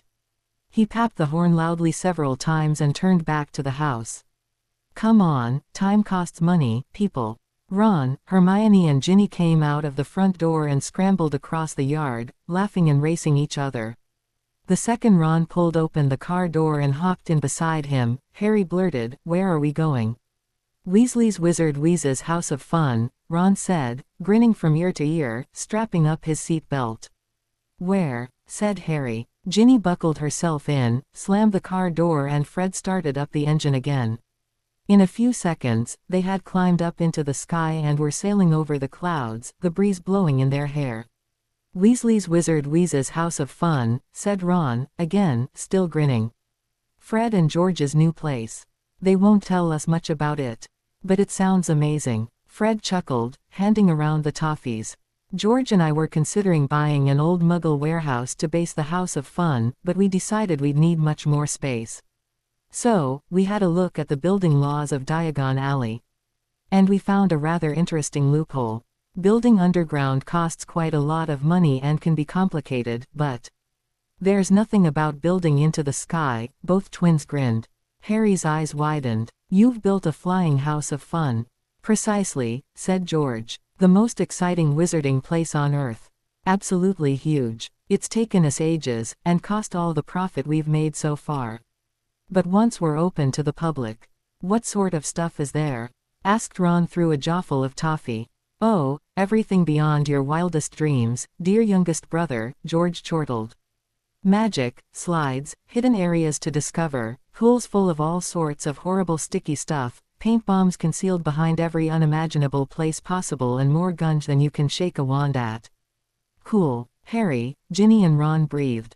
Hermione looked a little worried. "How safe is it?" "It's perfectly fine," said George, smiling. "Trust us, Hermione. Any hexes or jinxes in there are first-year stuff. If you don't know the counter-charm, we highly overestimated you."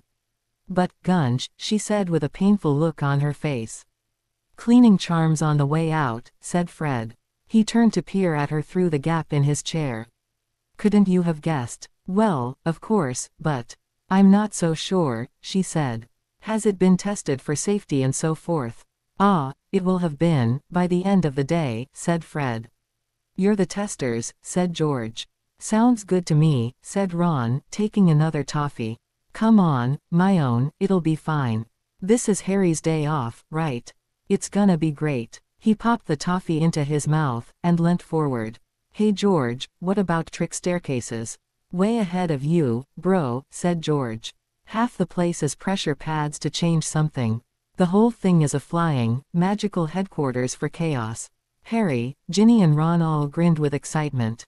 Hermione bit her lip, but said nothing, reaching into a denim satchel she had on her lap and taking out a Muggle book. Harry was surprised when everybody in the car groaned with exasperation. "What's that?" he asked, tilting his head to look at the cover. "Incredible facts you never knew." "Oh, it's brilliant," Hermione gushed, sitting up eagerly, suddenly very bright. "I found it in one of the Muggle London shops. It's the most boring pile of junk ever written," George finished. "What's it about?" asked Harry. 400 pages of useless facts about stuff that won't ever help you in any way," Fred groaned. "It is not." Hermione bristled. "It's really interesting, honestly. There's some really, really fascinating facts in here. For example," she flicked through the book, and then announced, "In Texas, it's illegal to graffiti on somebody else's cow. So if you ever go to Texas, make sure you graffiti your own cows and not some other poor person's," said Ron, rolling his eyes. "Hermione, that book's completely useless. I wish you'd just stop badgering us with annoying little facts all the time." "The world record for most children to one woman is 69, Hermione said, promptly, and "Zip it," said Ron, snatching the book off her. "Or the book goes out the window."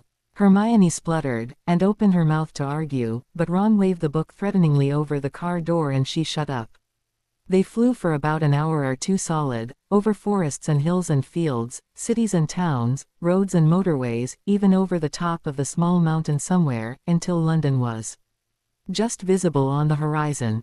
Fred pressed the descent pedal slowly and the car swooped downwards, making all the passengers groan as one, and then with a slight bump, they touched down on an empty road off the main streets. "Now, don't do anything that might make the muggles notice us," said Fred. Harry stared at him. They were riding in a fluorescent yellow car, both the drivers were barely legally allowed to drive it, and both of them were wearing matching leather yellow suits, not mentioning there were 4 people squashed in the back of the car, and Ron was wearing a jumper emblazoned with Chudley cannons. Fred didn't seem to notice, and pulled out into the main traffic smoothly. The ordinary shoppers turned to stare at the car, following it down the street with their wide-eyed gazes. Fred chuckled. "Oh, attention," he commented, glancing out of the window. 9 o'clock, George, give her a wolf whistle for me." Ron and Harry grinned at each other as George leant out of the window and whistled at a blonde in a skirt going past. Hermione tutted. "You wouldn't know what to do with her," she muttered. George grinned. "You're going to be really popular when you grow up, Hermione, at the local book club." Fred chuckled and steered the car into a backstreet, heading for one of the underground parking lots. Hermione frowned, buried her nose back in her book of useless facts, and didn't look up until a few minutes later when they all got out of the car. Fred went to pay for a ticket as George fussed with his hair in the wing mirror. "So can you tell us what it's like now?" said Ron. "Properly, not just vague hints about slime." George tweaked his quiff back into place. "You'll see when you get there, we've told you, Ron." "Well, there's one thing you have to choose, there are different rooms, see. Playhouse, jungle, labyrinth or magical catastrophe, or, the ultimate room." Everybody shivered when he said it, as though the words themselves were an incantation to a spell. "What's in there?" said Ginny. George smiled, glancing over his shoulder at her. "Something for everyone. Imagine this, take your normal, Muggle play center. Like for kids. Then make it about 1,000 times bigger, with nets and ropes and slides and ball pools and ladders and tunnels and hidden rooms and everything. Then add gunge, slime, paint, feathers, confetti, glitter, a few magical creatures, puzzles to solve, codes to crack, and a whole lot of magic." Everybody watched the sparks flare in his eyes, and a universal flush of excitement went through every heart. "I want that one," said Ron. Ginny and Harry nodded frantically. Hermione mumbled something about whether they had a Leary or non-gunge room. "I don't know, you're all going to have to decide," said George. Unanimous vote, if Hermione doesn't want the ultimate room. Harry, Ron and Ginny all leapt on Hermione, pleading with her and talking so fast and so loud that she couldn't hear them, eventually shouting, all right, I'll go in the ultimate room if you're that bothered." They all cheered. George chuckled, as Fred came back with the ticket and stuck it to the windscreen of the car. "Well, the sooner we get there, the more time you'll have. Let's go." Whistling, the twins led their 4 beta testers out of the underground car park and up into the hustle, bustle and bright dry sunshine of London.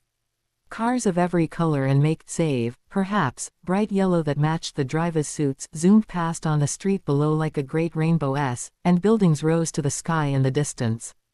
A sort of timeline was visible over the skyline of the city, with the modern, new silver skykers with gleaming windows and working lifts, to the carved stone. From the Victorian ages, a few Tudor-style decorations on the outside of houses to the west, and red brick chic of the 1950s to the east. "Which way to the Leaky Cauldron?" asked Fred. "It's just down this street, then through an alley over there, past the chocolate shop and the Leary, and then there it is. You can sort of see the roof," said George, "if you lean over like this." Hermione grabbed the back of his jacket to stop him plummeting 50 feet over the side of the building they were on, but George just laughed, swatting her off. "I'm joking. Come on you lot. Hold on to the railing, downfall and kill yourselves, Mum'll never forgive us." He set off down the steep track, descending right into Muggle London. They all followed, Fred first, followed by George, Ginny, Ron, Harry and then Hermione at the back, muttering to herself. "What's wrong?" asked Harry, holding back to talk to her. "I'm not sure I approve of all this," she said. "It all sounds very risky to me." "It'll be fine," said Harry. "Don't worry. Fred and George wouldn't do anything that dangerous. I mean, I know they're a little wild sometimes, but they wouldn't hurt us." She said, unconvinced. Harry's feet met the stone slabs of the path, and he turned to offer Hermione a hand down, but she was already down beside him and tying her hair back into a neat half ponytail on the top of her head. "Have we got everyone?" said Fred, doing a quick check. "Right, let's go. Stay close together. We don't want you wandering off into Muggle London. And watch the cars, Muggles are terrible drivers." Harry thought this was a little rich coming from somebody who had parked his car lengthways across 3 spaces, but said nothing, following after Fred and George as they made their way over the Z-crossing. Ginny and Hermione started to talk about owls, and Harry wasn't surprised to hear Hermione had got all the top marks she had expected. "What did you get, Harry?" "Pretty good," he said. "The letter came last night. I got enough to be an Auror." "You mean you passed potions?" said Ron. Harry nodded. "Whoa, that's great. You see, it was all Snape's fault that you got bottom marks in class." "I suppose," said Harry. "What did you get?" "I did all right, I guess," said Ron. "Not as good as Bill or Percy, but not bad really." "Yeah, and we're glad you didn't get as much as Percy," said Fred, butting into the conversation with a reprimanding tone that Harry had rarely heard from him before. "He isn't a part of this family anymore, remember?" "So, the fight's still going on?" asked Harry, tentatively. Ron nodded, and when Fred was caught up checking a map again, he said in an undertone to Harry, "Even though the Ministry have, well, accepted the whole Voldemort thing, Percy still thinks Dad should have been with the Ministry all along. They had an argument through the Flow network a few days ago, and they've only been talking through howlers ever since. We get woken up every moment by Percy bellowing at Dad about loyalty to the authorities. As if he's got any right to talk about loyalty. I just wish they'd stop fighting," said Ginny, with a slight sigh. "As Dumbledore said, we should stick together as families at a time like this. I've heard that he's planning to call off the House Cup this year, to stop rivalry between houses, and there'll be more lessons together." "I hope we're with Ravenclaw or Hufflepuff," said Hermione, brightly. "It's really nice getting to know some of them. As long as we're not with Slytherin," Ron muttered. "I'm so sick of all of them now. Especially Malfoy. You know, some people are a bit evil sometimes, but nice the rest of the time, and you forgive them, but he's just evil. There's no other word for him. You know." "What, Harry? He's been on the side of everybody against you. You know who, Umbridge, if they don't like you, he's their best friend." "He's just jealous, Ron," said Hermione. "Harry's popular, famous, a hero, he's the opposite of all of that." "Malfoy just wishes he was half of what you are," said Ron spitefully. "Have you heard about all of that Malfoy stuff?" asked Hermione, but before Harry had an opportunity to find out about the Malfoy stuff, Fred and George led them inside the Leaky Cauldron pub. "Anybody want drinks before we get to the House of Fun?" said George. "No food or drink allowed in there except what you find, remember." "No, come on, we want to see what it's like," said Ron. "We'll get something to eat later, come on." All right, keep your hair on," said Fred. "Follow us then, and stay close together, Diagon Alley's always packed on a Saturday." He drew his wand, conjured identical yellow leather fedoras, handed one to George and jammed the other on his head where it clashed horribly with his hair. "Just passing through, Tom," he added to the innkeeper. Tom smiled toothily at them, beckoning them outside to the yard. Fred opened up the gateway to Diagon Alley, led them through, and Harry instantly had a rush of being home at last. The winding cobbled street was full of the sound of people talking, gold clanking, somewhere there was a pipe playing a gentle tune to the morning sun, and the smell of cooking and magical smoke filled the air.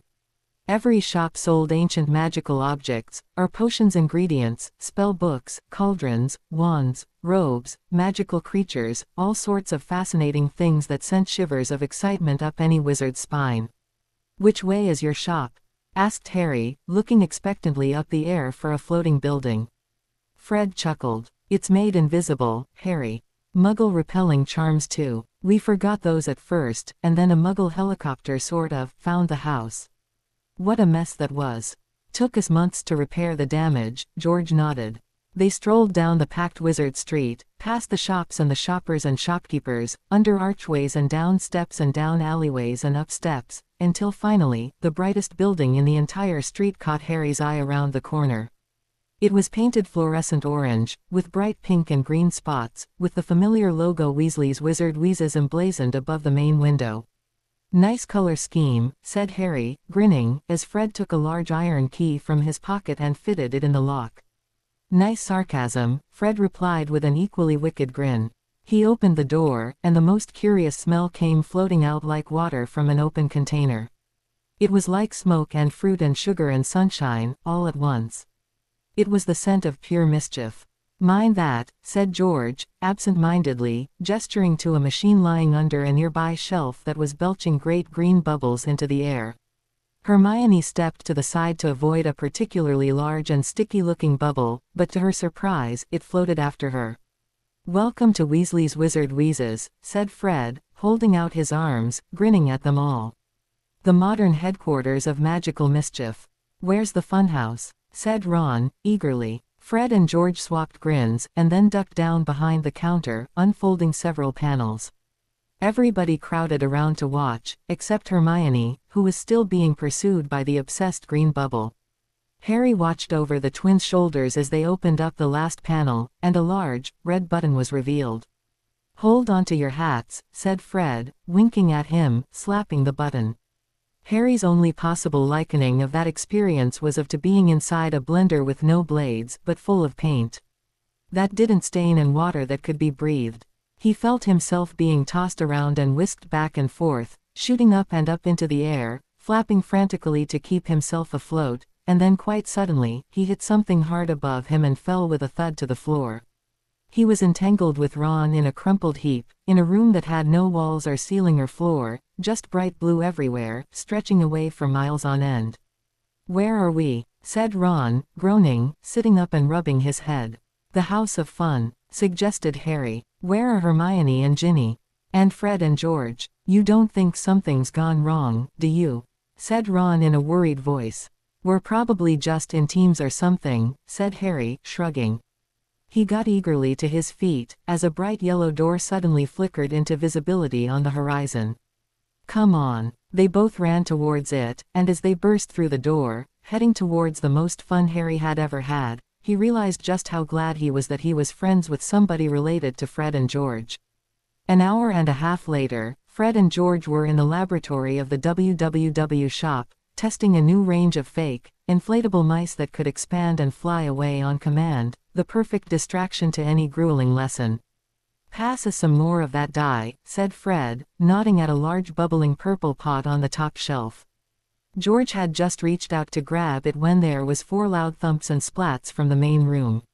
Leaving Fred to carry on with the fake mice, George dusted off his hands and went into the next room. He was greeted, to his great surprise, by the sight of Harry, Ron, Hermione and Ginny all lying in a heap on the floor covered in bright blue gunge. "What on earth happened to you lot?" he said. "There was a statue that exploded," said Ron, panting, wiping slime off his face. "There was a huge chocolate frog on his head, so I leant out to grab it and it sort of exploded." George wrinkled his freckled nose. "Ooh, tough call. The exploding statue is an automatic game over. Any other problems apart from that? We ended up in Hogwarts and Hermione wouldn't come out of the Leary," said Harry. Hermione had received the least of the slime, but was checking her precious book of stupid facts frantically. "Oh no, all the back's gone blue." "Scourgify," said George, with a raised eyebrow, pointing his wand at Hermione's book. The slime shivered, and with a hiss, it dissolved into plumes of blue smoke that spelt out "You've been gunged" for a moment, then vanished. George smiled to Hermione. "Easy, wasn't it?" To Harry's surprise, she smiled back. "I suppose so. So apart from the exploding statue and the Leary, that got the thumbs up, huh?" said George, grinning. "Yeah," they all chorused. George chuckled. "Brilliant. We'll open to the public on Monday then." "Hey, Fred." "What?" his twin called from the other room. "Get the car keys, we've got to drive this sticky lot home." George eyed them for a moment, and then added, "Maybe a good cleaning charm would be in order first though." "Close your eyes, you lot." Harry shut his eyes tight, and held out his arms as Fred instructed him to. A moment later, Fred's cleaning charm shot up his legs like a shiver and all the gunge was hissing in evaporation away, filling the room with the smell of blueberries. "All right, open your eyes," said Fred. Harry opened his eyes, thankful he felt clean and gunge-free once more. He took off his glasses to polish them on his sleeve, but everybody else started to laugh. "What?" he said, looking around at them all. Hermione took a mirror from her back and handed it with a sheepish grin. He snapped it open, and started to laugh as well at his reflection. There were two perfect circles of blue gunge around his eyes where his glasses had been. "Nice look, Harry," Fred grinned. "Suits your eyes." "Shut up," Harry chuckled, looking up at Fred like a really mad blue panda. "Oh, Fred, George, where have you been? Supper time was hours ago and, oh, hello Harry dear, how are you?" Mrs. Weasley came over from the sink as they stepped into the kitchen, giving him a tight, affectionate hug as he smiled and said, "Fine, thanks, Mrs. Weasley." "Good," she said, fondly, and then her expression turned serious again. "Now, where on earth have you all been?"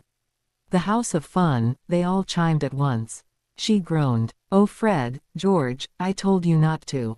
Everybody listened half-heartedly, sinking into chairs around the kitchen table as she lightly admonished the twins, busy taking plates of food from the side and sliding them onto the stove. "Really," she said, lighting the stove with a flick of her wand. "You shouldn't test things like that on children." "Mum, they're hardly ickly dinkies anymore," said Fred, grinning at them all. "Of age and everything. Let's see some magic, Harry." "No, let's not," said Mrs. Weasley, promptly. She started to look through cupboards for pumpkin juice and a jug, as another person strolled into the kitchen, her bright pink hair gleaming in the sunlight. "Tonks," said Harry, grinning, getting up. She winked. "Watch her, Harry. Nice to see you, mate." "What are you doing here?" he asked. Tonks sat down in the empty chair at the table, ruffling her spiky pink hair with one hand. "Doing my service degree for Auror training. Should get me promoted." "A service degree?" Ron chuckled. "She's basically R but she doesn't like doing Rye, so she calls it service." At the reprimanding smirk from Tonks, he said, "I call it Rye, but there you go." "Yeah, it's like having a bright pink, really tall house elf," George sniggered. Tonks grinned again. "Yeah, well, you'd better all give me a good recommendation for the Rye I've been doing for you." Mrs. Weasley bustled over, setting down plates of chicken and chips in front of everybody and placing a large pitcher of pumpkin juice in the middle of the table. "I think you're doing a marvelous job, dear," she said, smiling to Tonks. "Just ignore the boys. They don't appreciate a woman's work." Fred and George snorted at exactly the same moment. "So you're staying the night, Harry?" said Tonks, helping herself to juice. "Yep," said Harry happily. He went to pick up his knife and fork, but at a horrified look from Ron, he grinned sheepishly and used his fingers instead. "We're sorting out his pad tomorrow," said Fred, smirking. "So it's okay for Cho darling to come around on weekends." Harry's face muscles seemingly vanished in an instant. He stared up at Fred's grinning face in horror. "How do you, I mean, that's..." Fred nipped Ron's nose with a chuckle. "You might wanna get Ronnie boy to sellotape his mouth together when he sleeps." "You sleep talk," said Harry, looking outraged. Ron blushed darkly. "I didn't know," he mumbled. Tonks grinned and cuffed Harry on the arm. "You old dog, Harry.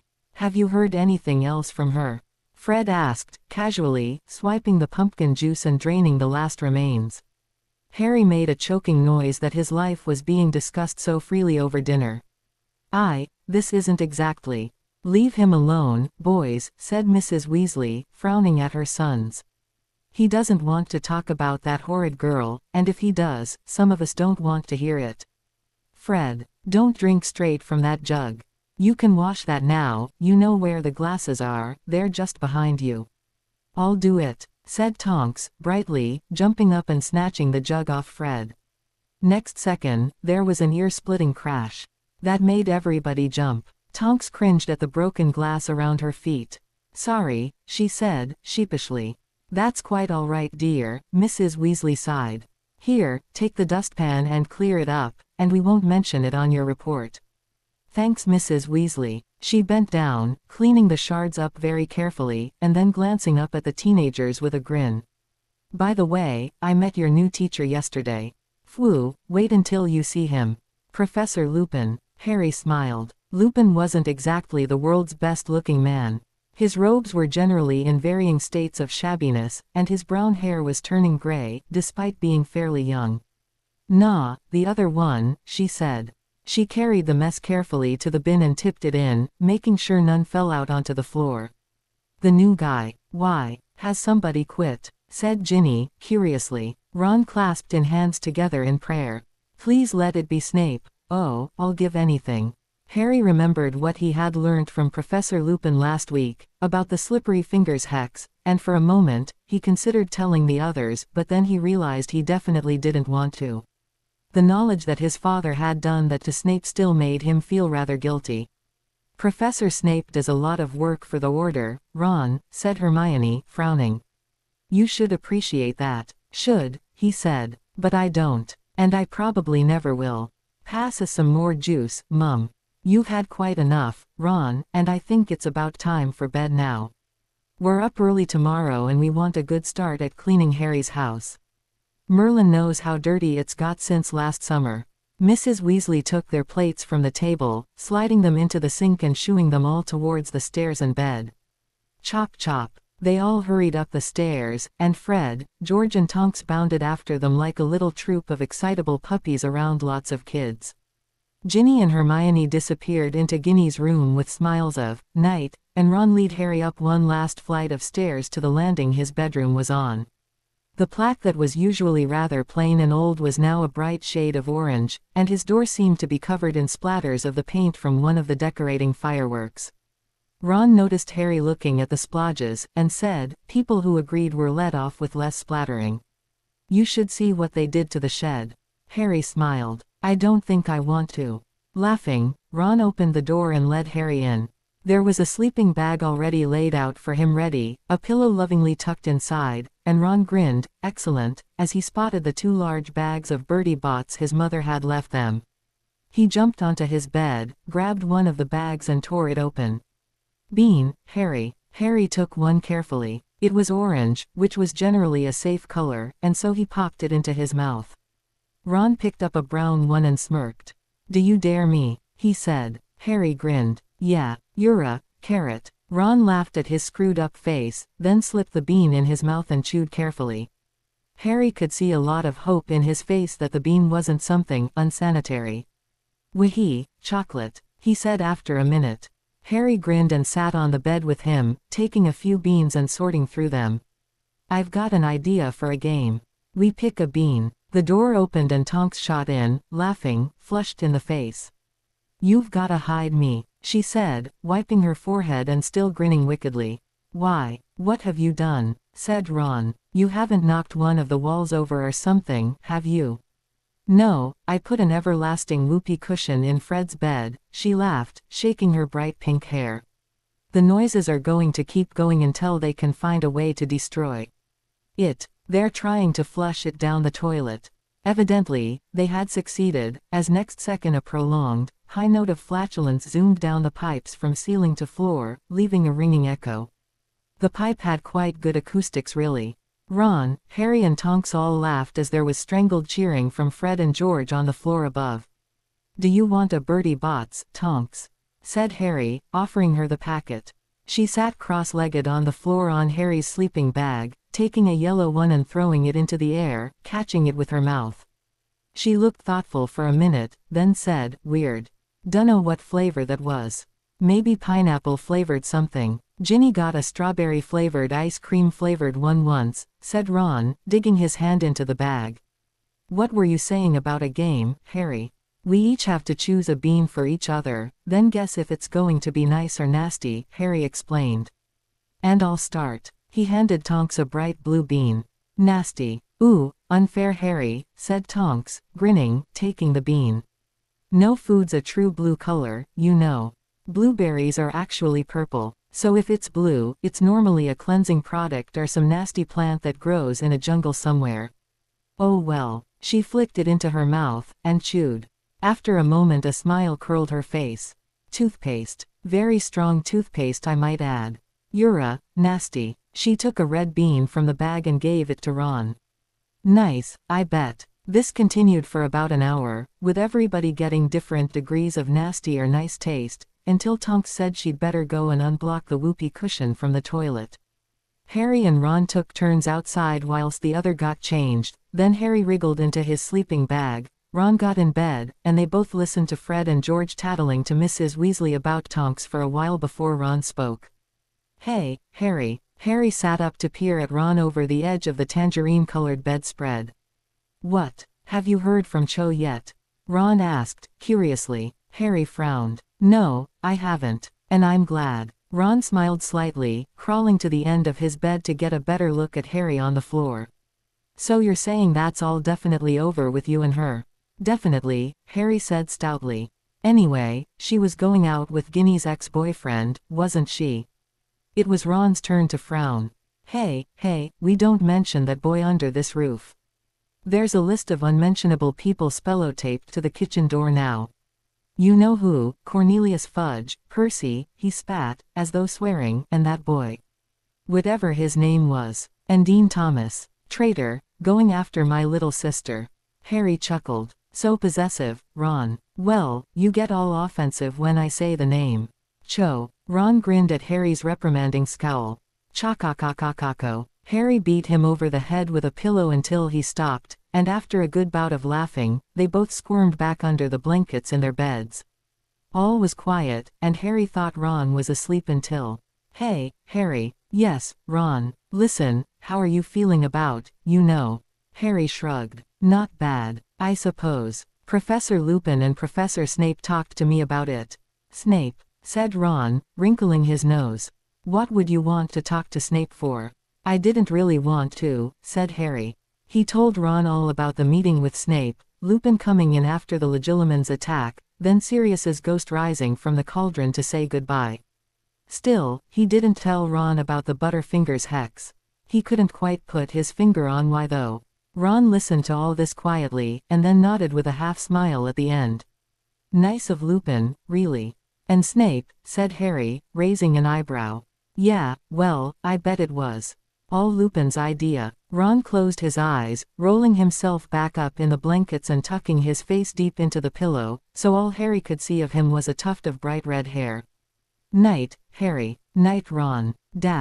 As the door swung open, revealing the dusty, darkened hallway, Harry caught the stench of decay and time gone stale. Grimmauld Place was just as old and messy as he remembered. Except now, it was home to an extinct family line.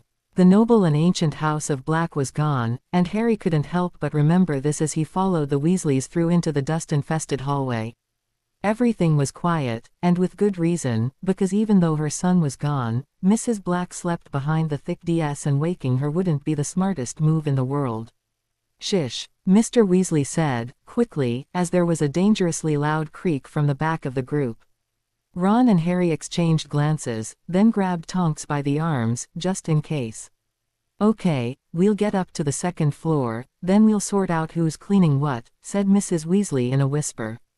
Be very, very careful. Tonks, watch that umbrella stand. Harry ducked and caught it just in time to stop it crashing down. Everybody let out a soft sigh of relief. They made their way carefully up the creaky staircase, wincing on every single step, sure that the whines of the ancient boards were going to have Mrs. Black awake and kicking at any second. Though thankfully, they managed to get onto the second floor without any majorly worrying moments. Mrs. Weasley shooed them all into an old, dusty room with some large, moth-eaten chairs and sighed thankfully as the door shut. Well, that went well, she said. Yeah, no thanks to Tonks, said Ron, glancing sideways at her. She grabbed him and scrubbed the top of his head with her knuckles until he wriggled free, red in the face. Don't do that. Both of you stop fighting, said Mrs. Weasley, firmly. Arthur, have you still got the box?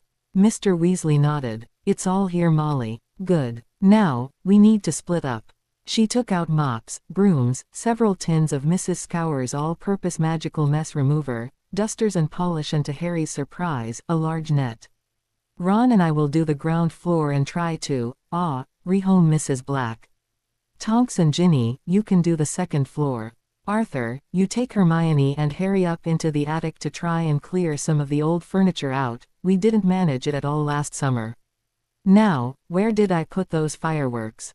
Fireworks, said Harry. Fred and George kindly made a cream-colored firework for us, so we can easily paint the hall when we've gotten rid of Sirius's mother, said Mrs. Weasley, promptly, taking out one of the Super Splatter Decorator 2003 rockets, labeled with a big red stamp of Boring Version 1.0, also available in Old Pants White. Mr. Weasley took some cleaning products out of the box, handed Harry the net, and then the three of them headed out into the landing, up several flights of stairs and then up a ladder into the attic. It was very dark, far colder than the rest of the house, and the scent of old parchment and grime lingered in the air. It smelt suspiciously like Professor Binns' classroom, full of documents and manuscripts lying about in old dirty cupboards, not opened for years. "Dear me, we'll need some light in here. Have you both got your wands?" said Mr. Weasley's voice from behind Harry, just climbing up after Harry and Hermione. Harry took his wand from up his sleeve, and murmured, "Lumos." The tip came alight, creating a puddle of light about half a meter around his wand. Mr. Weasley did the same, and Hermione drew her wand out and murmured something, conjuring a ball of what looked like molten gold, shining a sinister amber 2 meters. In either direction. "Now," said Mr. Weasley, rolling up his sleeves. "Molly wants us to just clear out some of this old furniture and find the window. We can see that there definitely is one, but where, we're not sure." He glanced around at the spread of junk cluttering the place up to the gills. "There's rather a lot, so we could be here for some time. Well, there's no time to start like the present. Harry, you're the lightest, you can probably climb over all this to look for the window. Hermione, could you start making a path through all this? Don't move anything too heavy, we don't want you injured, do we?" She smiled. "Okay, Mr. Weasley. Do you need any help with levitating anything down the ladder?" "Perhaps a little in a while," he said, returning the smile, taking off his glasses to polish them on the sleeve and get rid of the dust. "Now, Harry, watch where you go. I don't want to have to carry you down to Molly with a broken leg." Harry grinned and clambered up onto an old table, testing the weight before carrying on. "I'll be okay, Mr. Weasley. I'm not Tonks." Mr. Weasley chuckled. They all got to work, Harry climbing over boxes and crates, running his hand over walls looking for curtains concealing a window, Hermione sorting through everything. Mr. Weasley lifted things gradually down the ladder. After an hour or so, they weren't even nearly half done, and so they had a break. Mr. Weasley conjured sandwiches and crisps, and they all sat down on an old sofa to eat. "Any luck yet, Harry?" Mr. Weasley asked, through a mouthful of tuna sandwich. "Not yet," Harry replied, "but there's only 2 more walls to cover, so I'll get it soon." "Good boy." Mr. Weasley swallowed, took another bite and glanced down through the trapdoor hole. "I've shifted quite a lot of the lighter stuff. Now we've got this sofa, some cupboards, a few trunks over there. Could you two go and clean them out whilst I just finish my lunch?"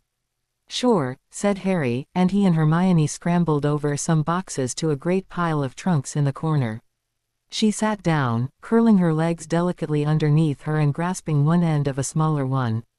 Harry took the other, and together, they heaved it out. "Wonder what's in this one," she said, curiously, slipping her fingers under the lid. "I don't know, but shield your eyes in case it bites." They both leaned back, and she prized it open. A great cloud of dust bloomed up into the air, but apart from that, the trunk was already empty. Harry pushed it aside carefully. "All right, next one." They crawled forward to the next one. It was large, about 2 meters by 3/4, expertly carved out of oak. It looked suspiciously like a coffin. "I don't think we should look in this one," Hermione said, nervously. "Just in case." Harry just had to check. He gently eased up the lid, peeped underneath, and caught sight of something graying and grizzled, with arms and legs. He shut the lid. "Yeah, might be a bad idea." They pushed that one conveniently to the back, with a vague, "Maybe that one can stay up here," from Harry, and then the next one. It was quite heavy, and carved across the top were a few words. Hermione Manuev read her sphere of light over them, and the shadows of the members of magic washed over the top. "Ooh," said Hermione, intrigued. I wonder what's in here. Wait, it might be another dead something disguised as something interesting. Stay back. They both backed off a little, and Harry raised his wand. He gave it a flick, and the lid swung back with a groan and a clatter. Hermione glanced over the rim. It's just paper. Harry crawled over. It was full to the brim with scrolls of parchment, all tied with different colors and lengths of ribbon. He took one out, carefully undid the ribbon and unrolled it. Hermione glanced over his shoulder. At first glance, it appeared to just be a lot of straight lines and tiny inked letters, but when Harry squinted, he realized it was a family tree. Curled handwriting at the top read, "The blood of Dotteridge," and the page was almost filled with writing and lines.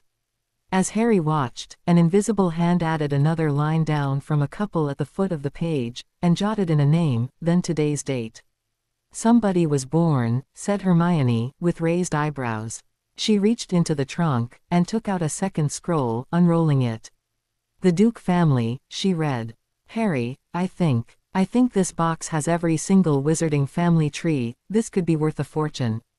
Harry wasn't listening. He had just taken another scroll from the box and was reading it with a frown. Harry, she said, turning round to look at him. Harry's expression was slightly confused as he read. I think I've found something. Why, what is it? She crawled over and glanced over his shoulder. It's just another tree, Harry. What so? Then she saw what he had seen, and she gasped. There at the bottom of the tree was a face they recognized very well, grinning from the parchment. Though it wasn't somebody whose family they had ever considered. In truth, they'd never even considered his life, just his death. It was Peeves. At the very bottom of the tree were a row of children, born to Emily and Kevin Peelish. From youngest to oldest, 6 in all, starting with a tiny baby girl called Lucy, a boy of perhaps 5 called Robert, twin girls named Amy and Jessica, a teenage girl with jet black hair called Jilly, and then a boy. 20 years old maybe less, maybe more. He was grinning from the parchment, his black hair smoothed down over a wide, beaming face with dark eyes. There was a dicky bow tie tucked around his neck, and the name inscribed underneath read, Peter Peelish. Harry and Hermione sat in silence, gazing into the face of the poltergeist who now haunted Hogwarts. He was so young. He still had that wicked sneering smirk, and his eyes still glittered with malice, but he was so real. There's a note on the back, said Hermione, noticing something pinned to the back of the parchment. Harry pulled it off gently, careful not to damage the tree, and found it was a newspaper cutting from almost half a century before, entitled, Tragedy at Village Carnival. Harry and Hermione began to read with bated breath. Tragedy at Village Carnival. Disaster yesterday struck the annual Village Carnival in a small town to the north of England when the big top accidentally caught light during the show and fell, killing 20 people, 16 of them children. The popular circus act comes to the village once a year for an annual festival and has always attracted great crowds of eager townsfolk, who come to watch the carnival's famous clown acts. The cause of the tragedy is currently uncertain, but Ministry wizards believe that there was a problem with the magic holding the tent up and something in the material caught fire. Among the dead is a whole family from the village, the Peelish family. Emily, Kevin and their 6 children were all found dead in their front row seats, and from what the Ministry can tell, the eldest boy Peter, 18, had tried to shield his younger brothers and sisters from the descending fireball. Unfortunately for this young man, his efforts were in vain.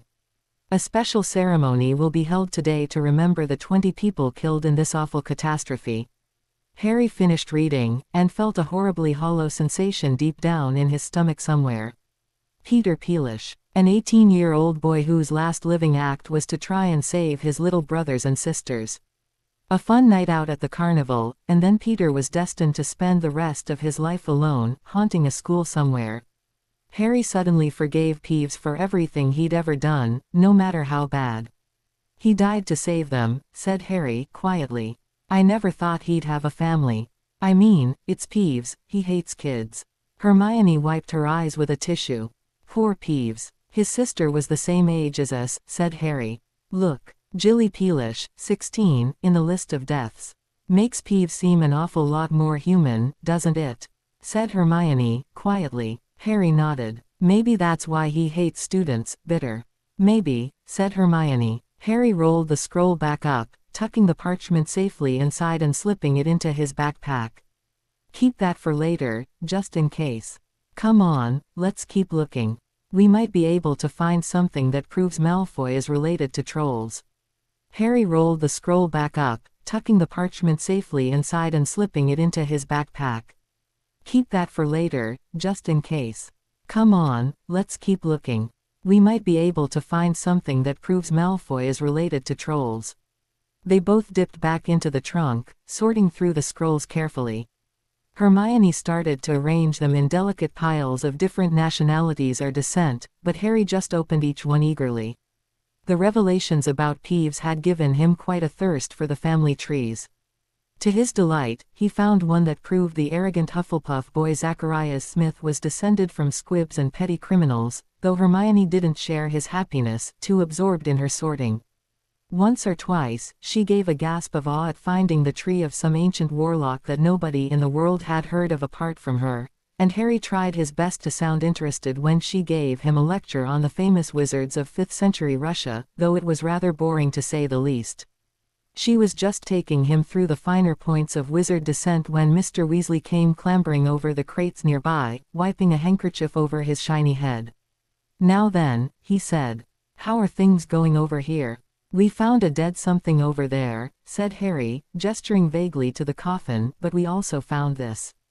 "It's all the wizarding family trees," Hermione explained promptly. "Some of this is fascinating stuff, really interesting. Here, this is the bloodline of the Russian minister for magic, and over there is the tree of Ablaris Kex. He was one of the human traitors during the Goblin riots. Ooh, and look.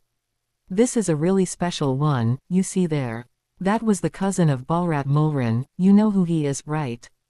Mr. Weasley stared at her for a moment, and then said, "I can't say I do, Hermione." Ooh, he was fascinating.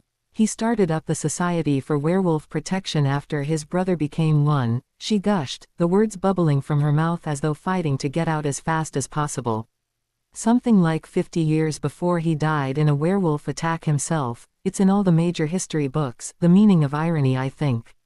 But he was a marvelous man, he did so much for werewolf rights, he wrote a book, you know. I can't remember the exact title, but it really pioneered." "Hermione," Harry groaned, "you're giving me a headache."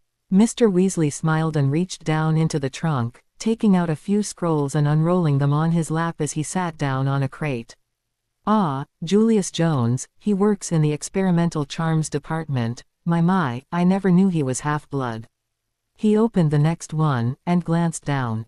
His eyes widened behind his spectacles. "Good Lord. What? Who is it?" said Harry, eagerly. "Is it Malfoy? Is he a troll?" No, said Mr. Weasley. "It's one of the Death Eaters. Augustus Rookwood, he worked in the ministry some time ago." Harry and Hermione both glanced up and down the parchment open on Mr. Weasley's knee. Hermione raised her eyebrows. "All his family are pureblood, slightly odd names though. Beagle. Who calls their firstborn son Beagle? I bet that poor boy got teased, and look, Rookwood's cousin was called Romeo. That's rather a cliché, don't you think? If I have children, I'm going to find some original names for them. Something like Tiger Lily. I've always liked Tiger Lily. Molly and I decided that if we had another girl we'd use Jessie," said Mr. Weasley, polishing his glasses on his sleeve. "Though with 7 children already, I think we've got quite enough to deal with." He chuckled, put the scrolls back in the box and took a few more out to read through. "Ah, Hermione, I think you'll be interested in this one." "Who is it?" she asked, leaning around to look. She gasped with delight. "Merlin. You found Merlin." He offered her it, and she practically ravaged it, carrying her prize off to her piles to read with wide eyes. Harry chuckled and sat back, scanning the scroll he'd just taken out. His eyes were drawn to a name at the bottom of the page, in black curled ink, Minerva McGonagall. Intrigued, he followed her family back through the ages, finding countless Scottish wizards and witches and warlocks, finding to his surprise that it nched off into the Pomfrey family, and the two women were very distantly related through an old grandfather several centuries ago. "Hermione, look at this." She reluctantly tore her eyes away from Merlin's descendants, to peer over his shoulder at the tree. Her face brightened instantly. "Oh, wow, Professor McGonagall. I always wondered who she was descended from. A lot of Scottish, but I knew that. Oh look, Madame Pomfrey. Wow, this is really interesting, Harry. I'll swap you Harry." Both of them stopped talking and looked up at Mr. Weasley. He was on his feet, a little way out of the circle of amber light, holding a family tree in his hand. "What's wrong?" Harry asked, worriedly. Mr. Weasley looked rather pale. There was a confused expression on his face that Harry had never seen before. For a moment, he didn't answer. "What is it?" Harry said. He stood up. Mr. Weasley bit his lip, still looking at the parchment. "I think we need to get Molly and Ron rather quickly." Harry stepped forward, his eyes wide, wondering what on earth it could be to get Mr. Weasley in such a confused state. "Why, what have you found?" Mr. Weasley held out the tree he held. "Something rather important," he said quietly. Harry took it. He found his fingers were shaking as he scanned the page up and down, looking for something relevant. It was the Weasley family tree. All red-haired, all freckled, all with large numbers of children on each stem. He couldn't see anything odd at all. And then he noticed a corner of the parchment was different to the rest. A dark-haired line had crept in from the side. And there was something else that made his jaw drop. Right there, in the bottom corner, was a face he knew very well. He'd seen it every day of his life. Every day. When he woke up, and got out of his cupboard, went down the hall, and looked in the mirror over the telephone. Harry Potter. His eyes flicked upwards. Lily Potter née Evans. And then up again, to a grandfather he'd never known, Joseph Evans, and then, he looked across, down a line to a second cousin, Molly Weasley. Something flashed suddenly deep within his memories. His first day, on the Hogwarts Express, sitting on the train with Ron. Swapping sweets like brothers. "Are all your family wizards?" He remembered Ron's reply so well. "Mum's got a second cousin who's an accountant, but we don't talk about him." He then glanced at his mother's picture. Dark red hair, a mix of her father's boob, and her mother's dark brown. Lily Evans's hair was a deep, blood red, while her sister looked far more like their mother.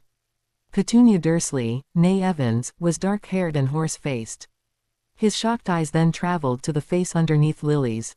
His own, smiling pleasantly, as though welcoming him to the rest of his life.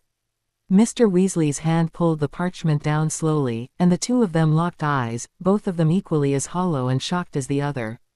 Harry then realized that Mr. Weasley was related to him.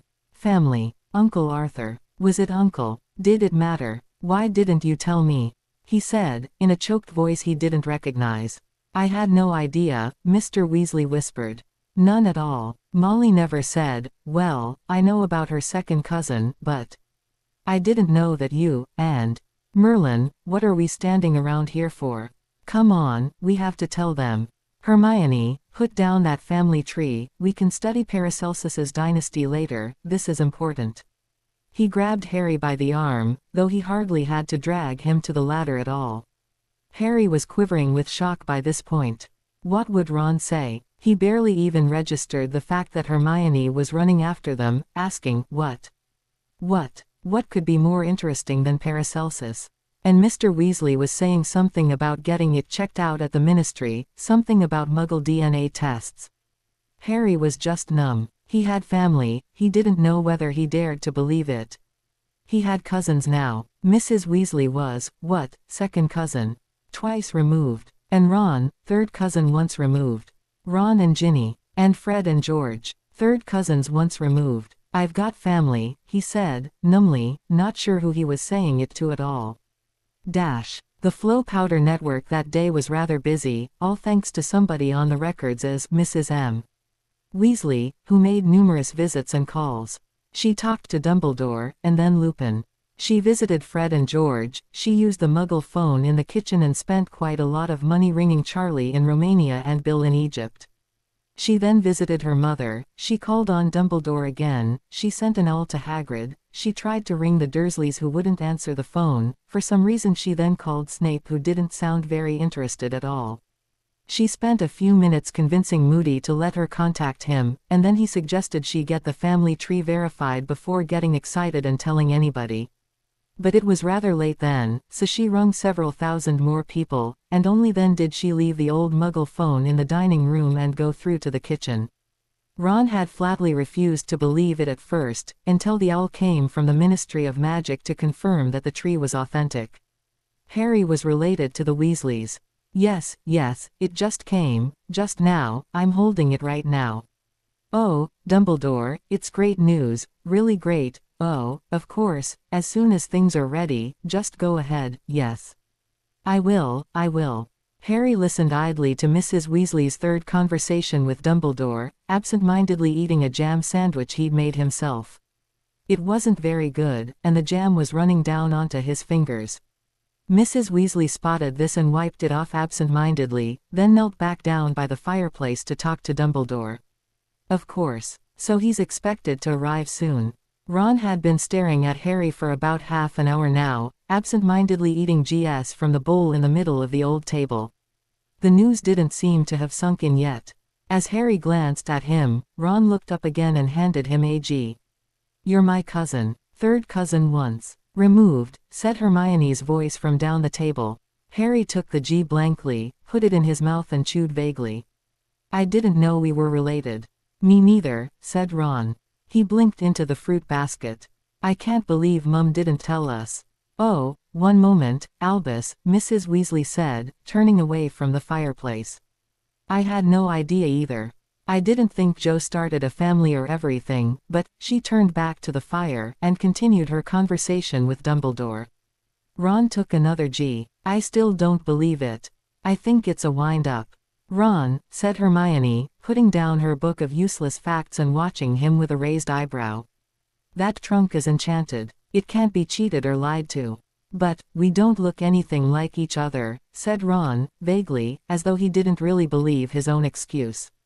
Harry looks like his father, said Mr. Weasley, coming into the paper with a newspaper and a cup of tea in an old chipped saucer.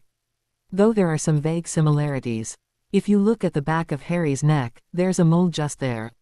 If you find a mirror, you'll see you've got one in just the same place, Ron. Bill's got one, I think, the twins don't, Ginny has, and so has. He fell silent, and with a short, rather disdainful sniff, he sat down in a chair and started to read his paper as though the discussion had never happened at all. Harry toyed with AG. He wanted to ask an awful lot of questions he knew he really shouldn't. He glanced up at Mr. and Mrs. Weasley, and Ron, and tried to imagine them as family. It was so easy enough to give him the courage to talk, and the words came out of his mouth before he'd thought too much into it. What's happening with Percy at the moment? Mr. Weasley glanced at him over the top of his paper, surprised by the sudden question. He looked as though nobody had dared mention that name to him in a long time. I don't know. Have you spoken to him? Harry asked. Well, not in friendly tones, said Mr. Weasley, who still looked as though he'd been dunked repeatedly in a bucket of water. Does he want to make up? Harry took another G, trying to keep his tone casual. He had the feeling that if he could get this to sound like the innocent questions of a frightened child, he might be able to help things. Just a little. No, said Mr. Weasley, with a flicker of sadness in his eyes. And I have the feeling he never will. Why? Does he still think you were a traitor to Fudge? Mr. Weasley nodded. Everybody else was watching them talk as though they were fighting to the death, except Hermione, who was eating a biscuit and reading her useless facts book with an expression that suggested she'd uncovered the meaning of life. Percy values his career more than his family, Mr. Weasley continued with a sigh. He also forgets that had he not been head boy, he most likely wouldn't be where he is now. His family was his first loyalty. Then Dumbledore. And now Fudge. He rubbed his balding head wearily. I hate to think where he's going to end up next. When did you last speak to him? About a week, Mr. Weasley replied. He took the tea his wife gave him gratefully. I have a good mind not to try and contact him again. There's no point, Harry. Could I talk to him? Asked Harry. Mr. Weasley looked up from his paper, surprised. I don't think you really should, Harry. I'm sure he'd be far less than delighted to know the boy he blames for causing uproar in the modern magical world as his third cousin. Once removed, Hermione said from behind her book. Harry nodded. He decided not to push the subject, but maybe some other time he'd try again. He didn't want to have a divided family, even if he was rather new to it. Mrs. Weasley stood up from the fireplace, brushing ash from her knees. That was Dumbledore. He says that the Order can use the house for a headquarters again, and so a few members will be here fairly soon. They're flying. And Harry can also spend the rest of the summer here, with us, if his aunt and uncle allow it. Oh, can I? Said Harry, eagerly, his enthusiasm returned in an instant. Please, Mrs. Weasley, I'll do anything. She smiled. I thought you'd say that. I've already told Dumbledore. He's checking with your aunt and uncle now, though I have a feeling they'll say yes. Harry beamed. He turned to Ron, about to say something, but Ron was getting to his feet. He circled the table slowly to Harry's side, and paused, looking very strained. Can I have a hug? He said, after a moment, as though pained by the request. Harry grinned, stood up, and the two of them said like brothers. Ron was beaming into Harry's shoulder, and then Hermione, Ginny, Mr. and Mrs. Weasley joined in too. Harry could feel himself squashed in between everybody. Somebody was patting his back, his glasses were slipping down, and then somebody pushed them up. His face widened in the biggest smile to cross his face in an awful long time. I hate to break the moment, said Hermione's voice, sounding muffled, but we've left Tonks upstairs and there was just a loud bang. I think she's broken something. Sure enough, a few seconds later there was a sheepish call of, Mrs. Weasley, was this vase expensive? One moment, Mrs. Weasley shouted back, in an exasperated tone. You'll all have to make your own tea while I sort this out. Arthur, there's food in most of the cupboards and you can conjure. Yes, just a minute Tonks, anything you want.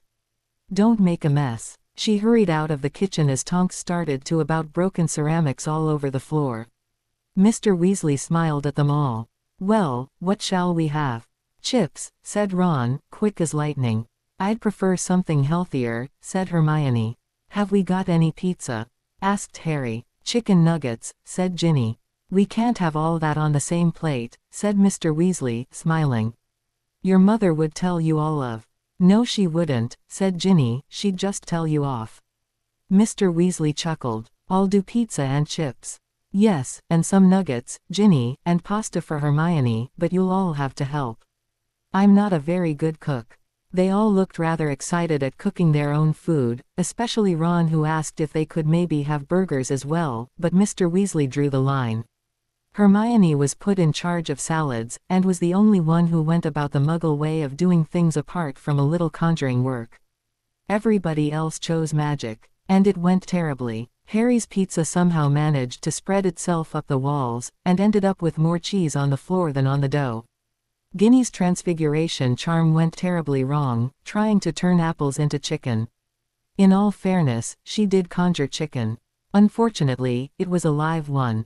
Everybody ran around the kitchen for 5 minutes trying to capture the escaped, plucked and roasted chicken, eventually managed to corner it. Ron beat it with a frying pan as Harry tried to transfigure it back into an apple. For some reason, it exploded. So with the kitchen covered in cheese, tomato, bits of apple, cuttings from Ron's chips, ketchup and the spaghetti hoops that Ginny had attempted, they all sat down to eat. Only Hermione was clean. Everybody else was wearing most of their dinner. That went well, Ron concurred, taking one of his burnt chips from the plate and eating it. Hermione raised an eyebrow at the ketchup splodges all over his forehead, absent-mindedly toying with a piece of pasta on her fork. I don't know what you count as went well, but I've seen monkeys do a better job of feeding themselves. Rubbish, said Ron. I think we did fine. For a first attempt. Harry picked up a slice of pizza to eat, but the toppings just slid off onto the plate with a loud slop, some of it splattering up onto his already mucky jumper. Oops, he said. Oh, it's no harm done, Mr. Weasley said cheerily.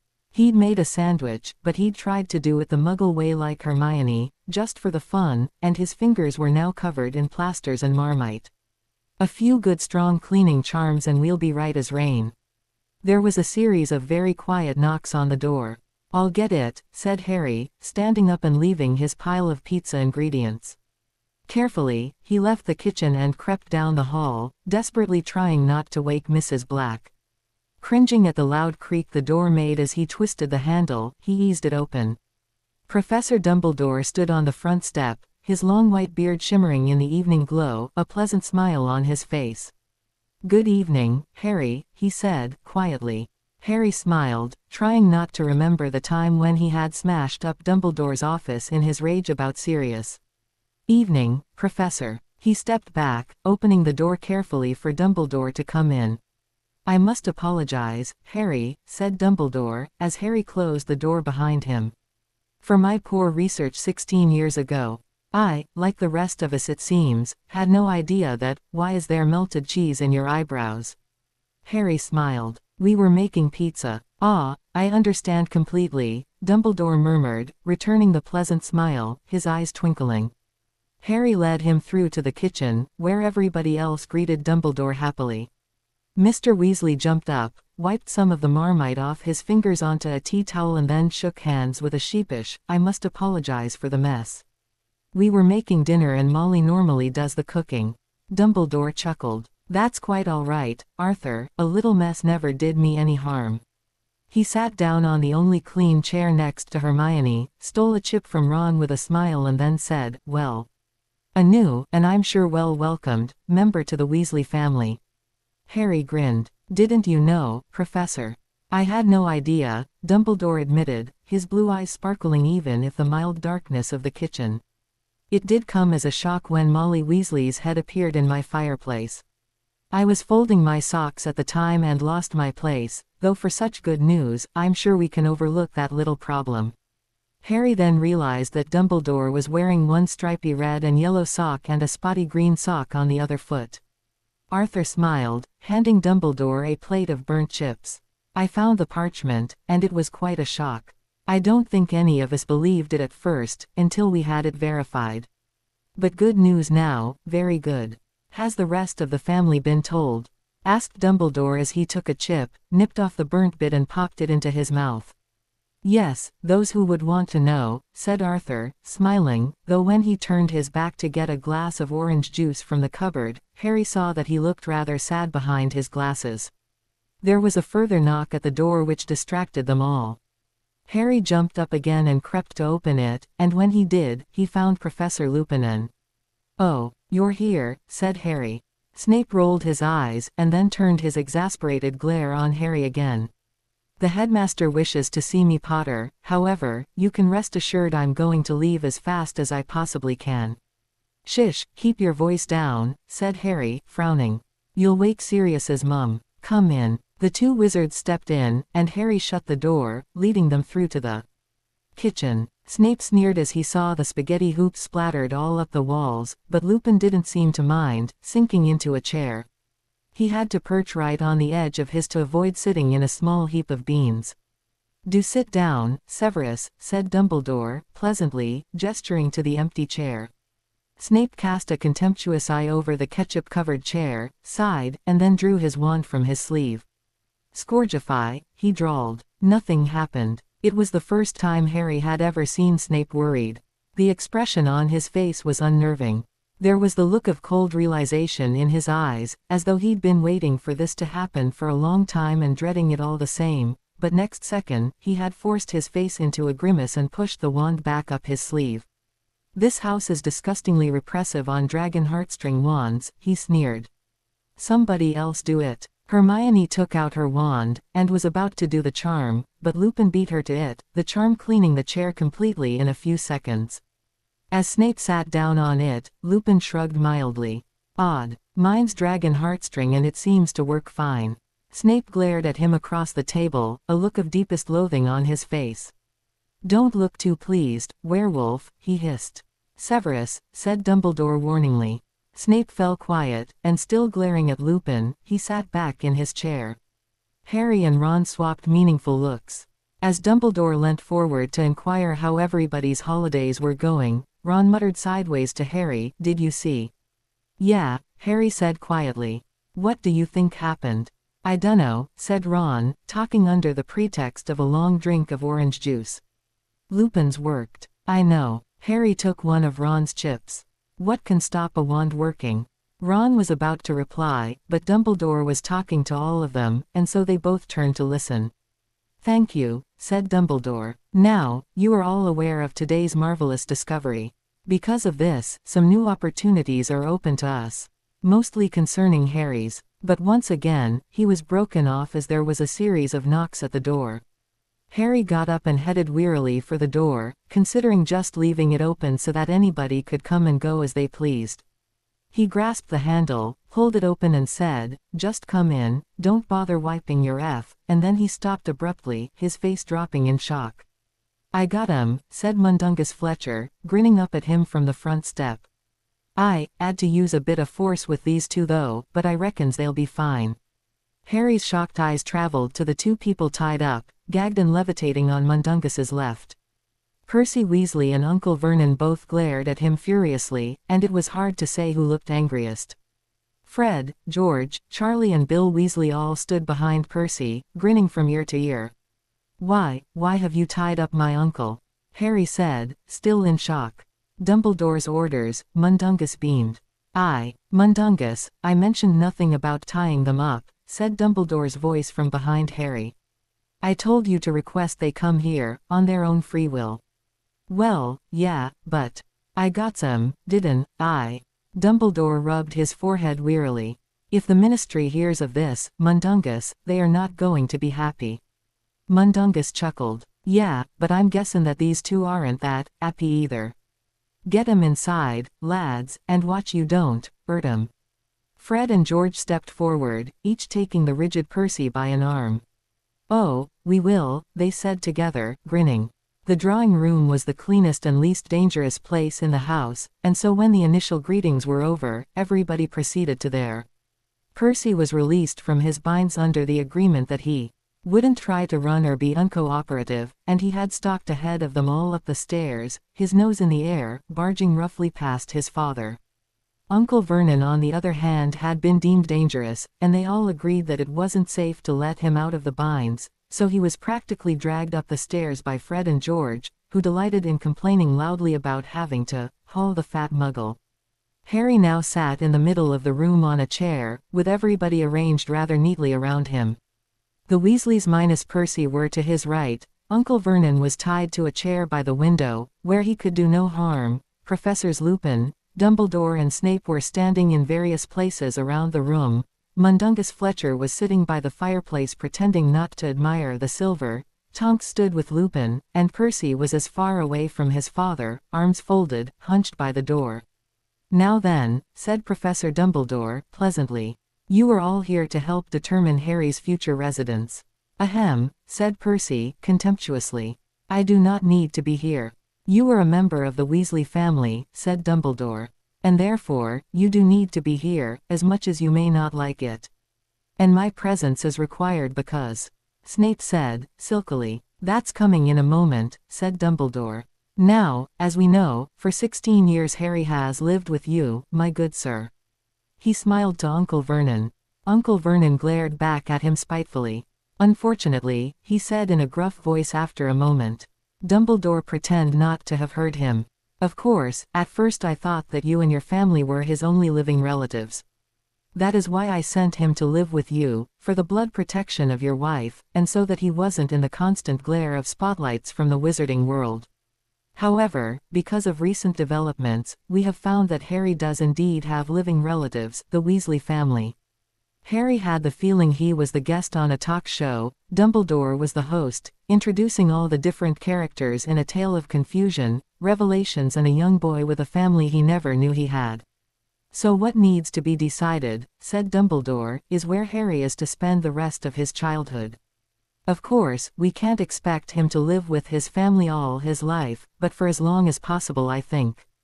"They can have him," Uncle Vernon said quickly, though in a clear tone, as though Dumbledore didn't speak much English. "Agreed," said Fred. "Well, that's all sorted, now who's for Coco?" Dumbledore chuckled. "I'm afraid it's not quite that simple, Mr. Dursley, Mr. Weasley, we have several things to consider. Firstly, the relationship between Harry and the Weasley children as third cousins, once removed. My worst fear would be for this particular blood protection to not be strong enough. There was an ominous pause, where Mrs. Weasley and Hermione looked worried. Mundungus didn't seem to understand and Snape shrugged slightly. Then George said, loudly, well, this will have to be tested. Does anybody have anything sharp and fatally pointy?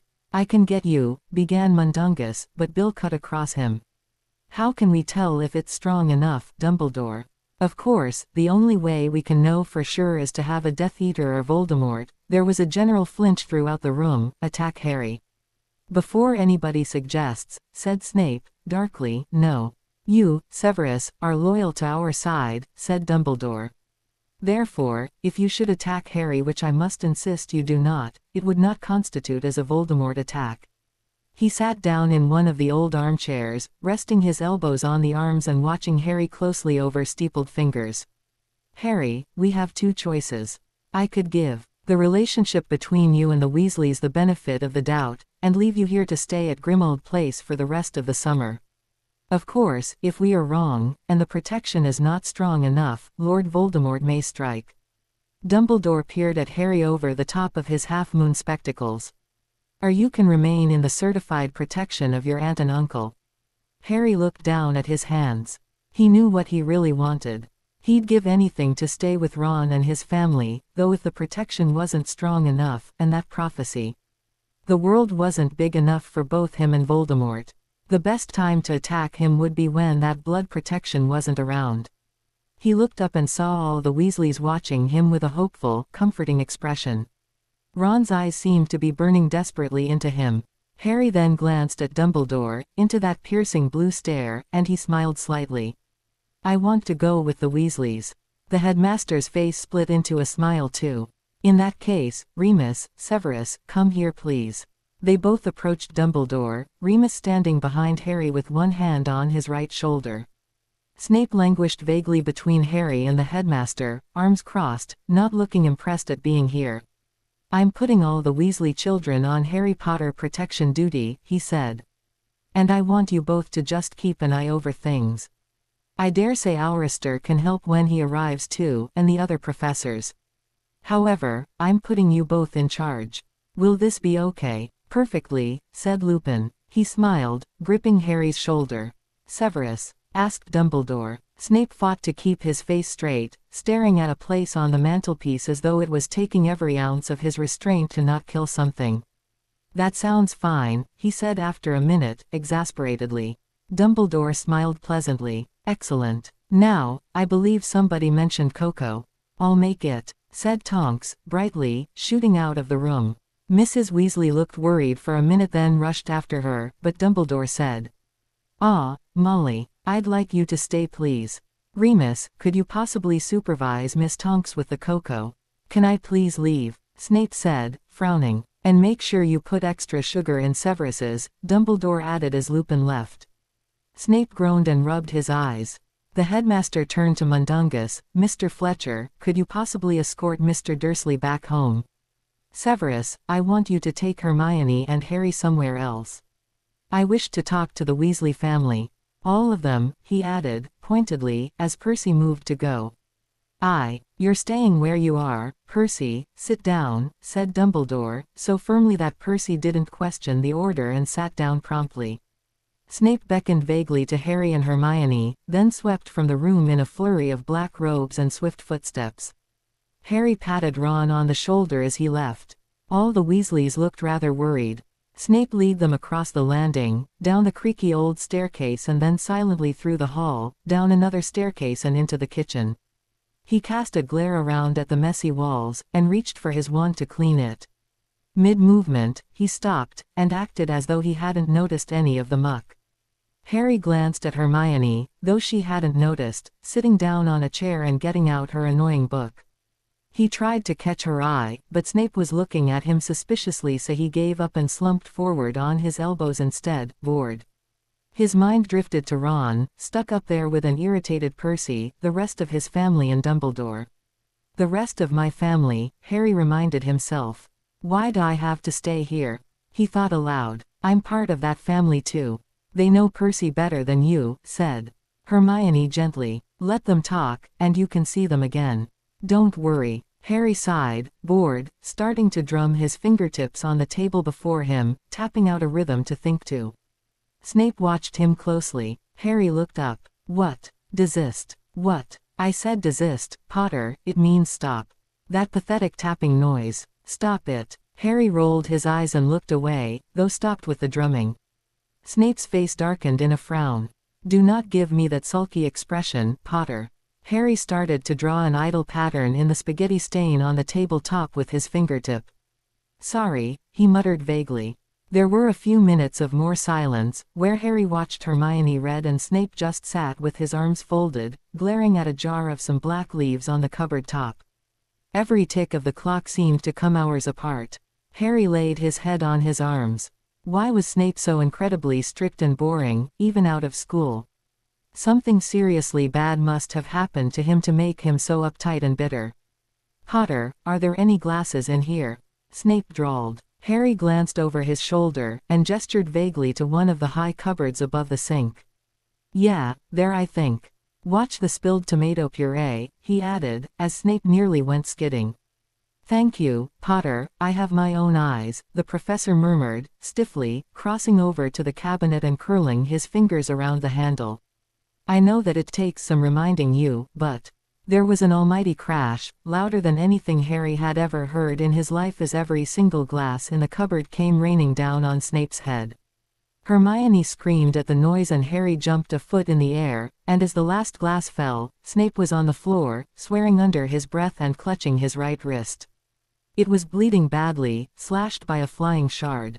Hermione hurried over, drawing her wand, but before she could reach him to heal it, Mrs. Black started shrieking in the hall.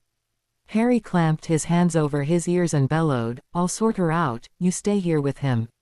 And ran out from the kitchen. She was screaming and screaming at him, her eyes rolling, shaking with the force of her fury. Professor Lupin came tearing down the stairs at the same time, followed by Tonks who was clutching a broken-off handle of a mug. The three of them struggled to cover up the portrait, and as they shut it, her screams fell quiet with a ringing silence. What was the crash, Harry? Lupin panted. The glasses in one of the cupboards must have been stacked wrongly, they fell on Snape, said Harry. He's cut his wrist. Lupin and Tonks hurried into the kitchen, followed by Harry.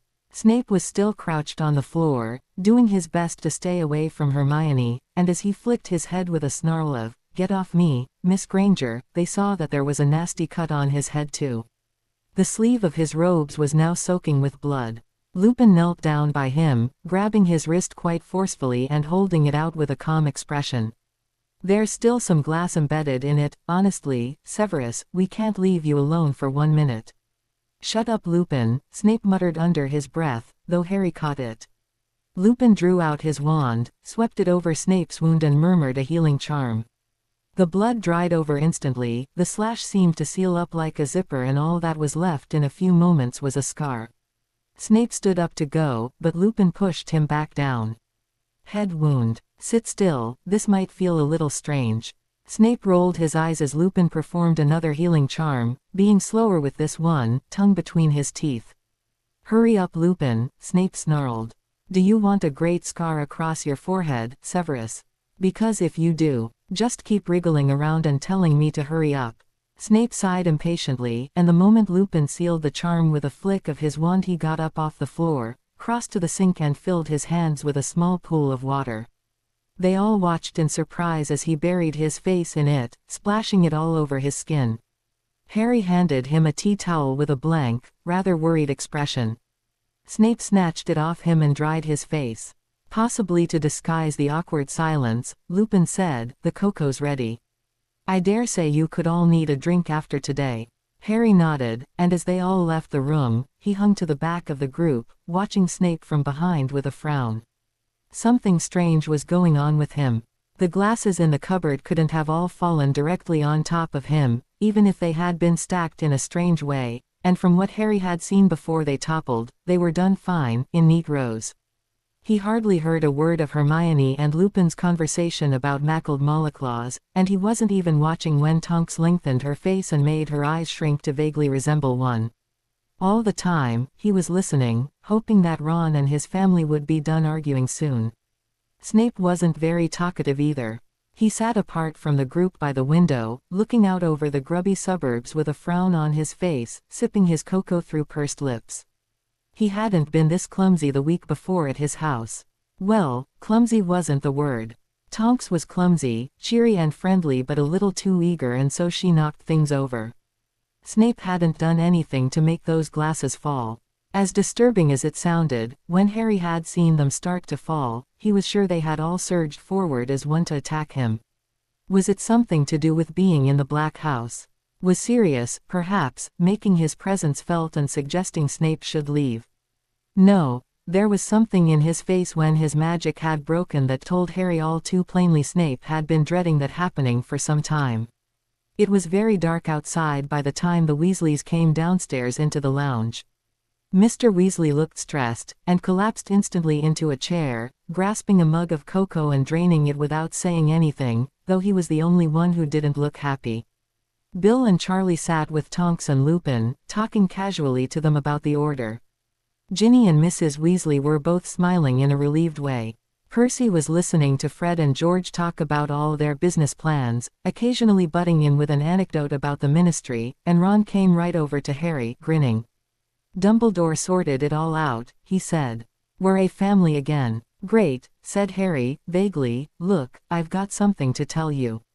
What is it? Ron asked, sitting in an armchair and reaching for cocoa.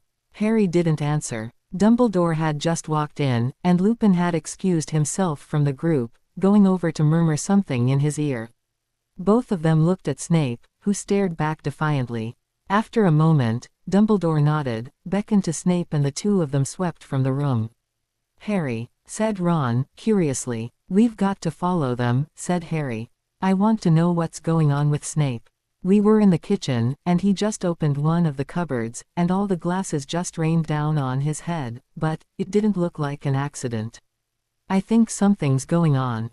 Maybe he's had a bad luck hex put on him, Ron suggested, shrugging.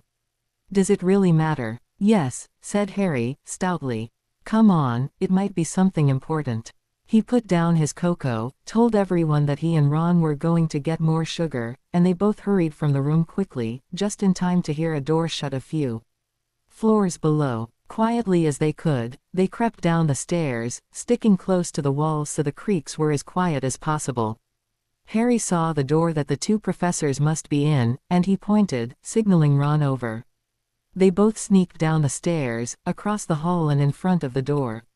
Ron grabbed Harry's arm, and Harry saw he was gesturing to the next room, where they could hide properly. Harry nodded, and without a sound, they both hurried in. They sat on the floor next to the wall, pressing their ears right up to it to listen. Harry could hear the creak of a chair as somebody sat in it, and Snape sighed. Well, Lupin told you what happened, I suppose. He did, Severus, said Dumbledore's voice calmly. Though he didn't say exactly how it happened. All he knew was what Harry told him, that the glasses fell on you. The headmaster paused for a moment and then said, seriously, did they actually fall, Severus, or were they pushed? Harry and Ron glanced at each other worriedly. Snape was heard to sigh quietly, and then say, they were pushed, to use your terms, Albus. Severus. I know, said Snape wearily. And you of course saw the failure of my wand earlier. That I did. Tell me, Severus, and I do not require details, just an honest answer. Dumbledore sounded very serious. Has something happened? There was a long, rather grim pause. Yes, came Snape's reply after a moment. Dumbledore sighed softly, like a parent disappointed with a child. I warned you about the dangers of intruding in. Shish, said Snape, carefully. I know you did, you don't have to tell me again. The whole world around me is reminding me of that little fact more and more every day that goes by. What things are happening? Asked Dumbledore, calmly, and there was another creak as he sat down in a chair. Harry could almost see him peering at Snape in that way he was so good at, the way that made you feel as though if you lied, you had failed yourself. Things going missing, came the vague reply. Bad luck. You know me rather well, Albus. I've known you for 25 years now, and would you say I'm the sort of person to have frequent accidents? Not at all, said Dumbledore's voice. Well, I am. At least I am now. Snape sighed exasperatedly. I've obviously been trying to ignore the signs up until now, tell myself that they're coincidences. I've been trying to fool myself. And I can't any longer.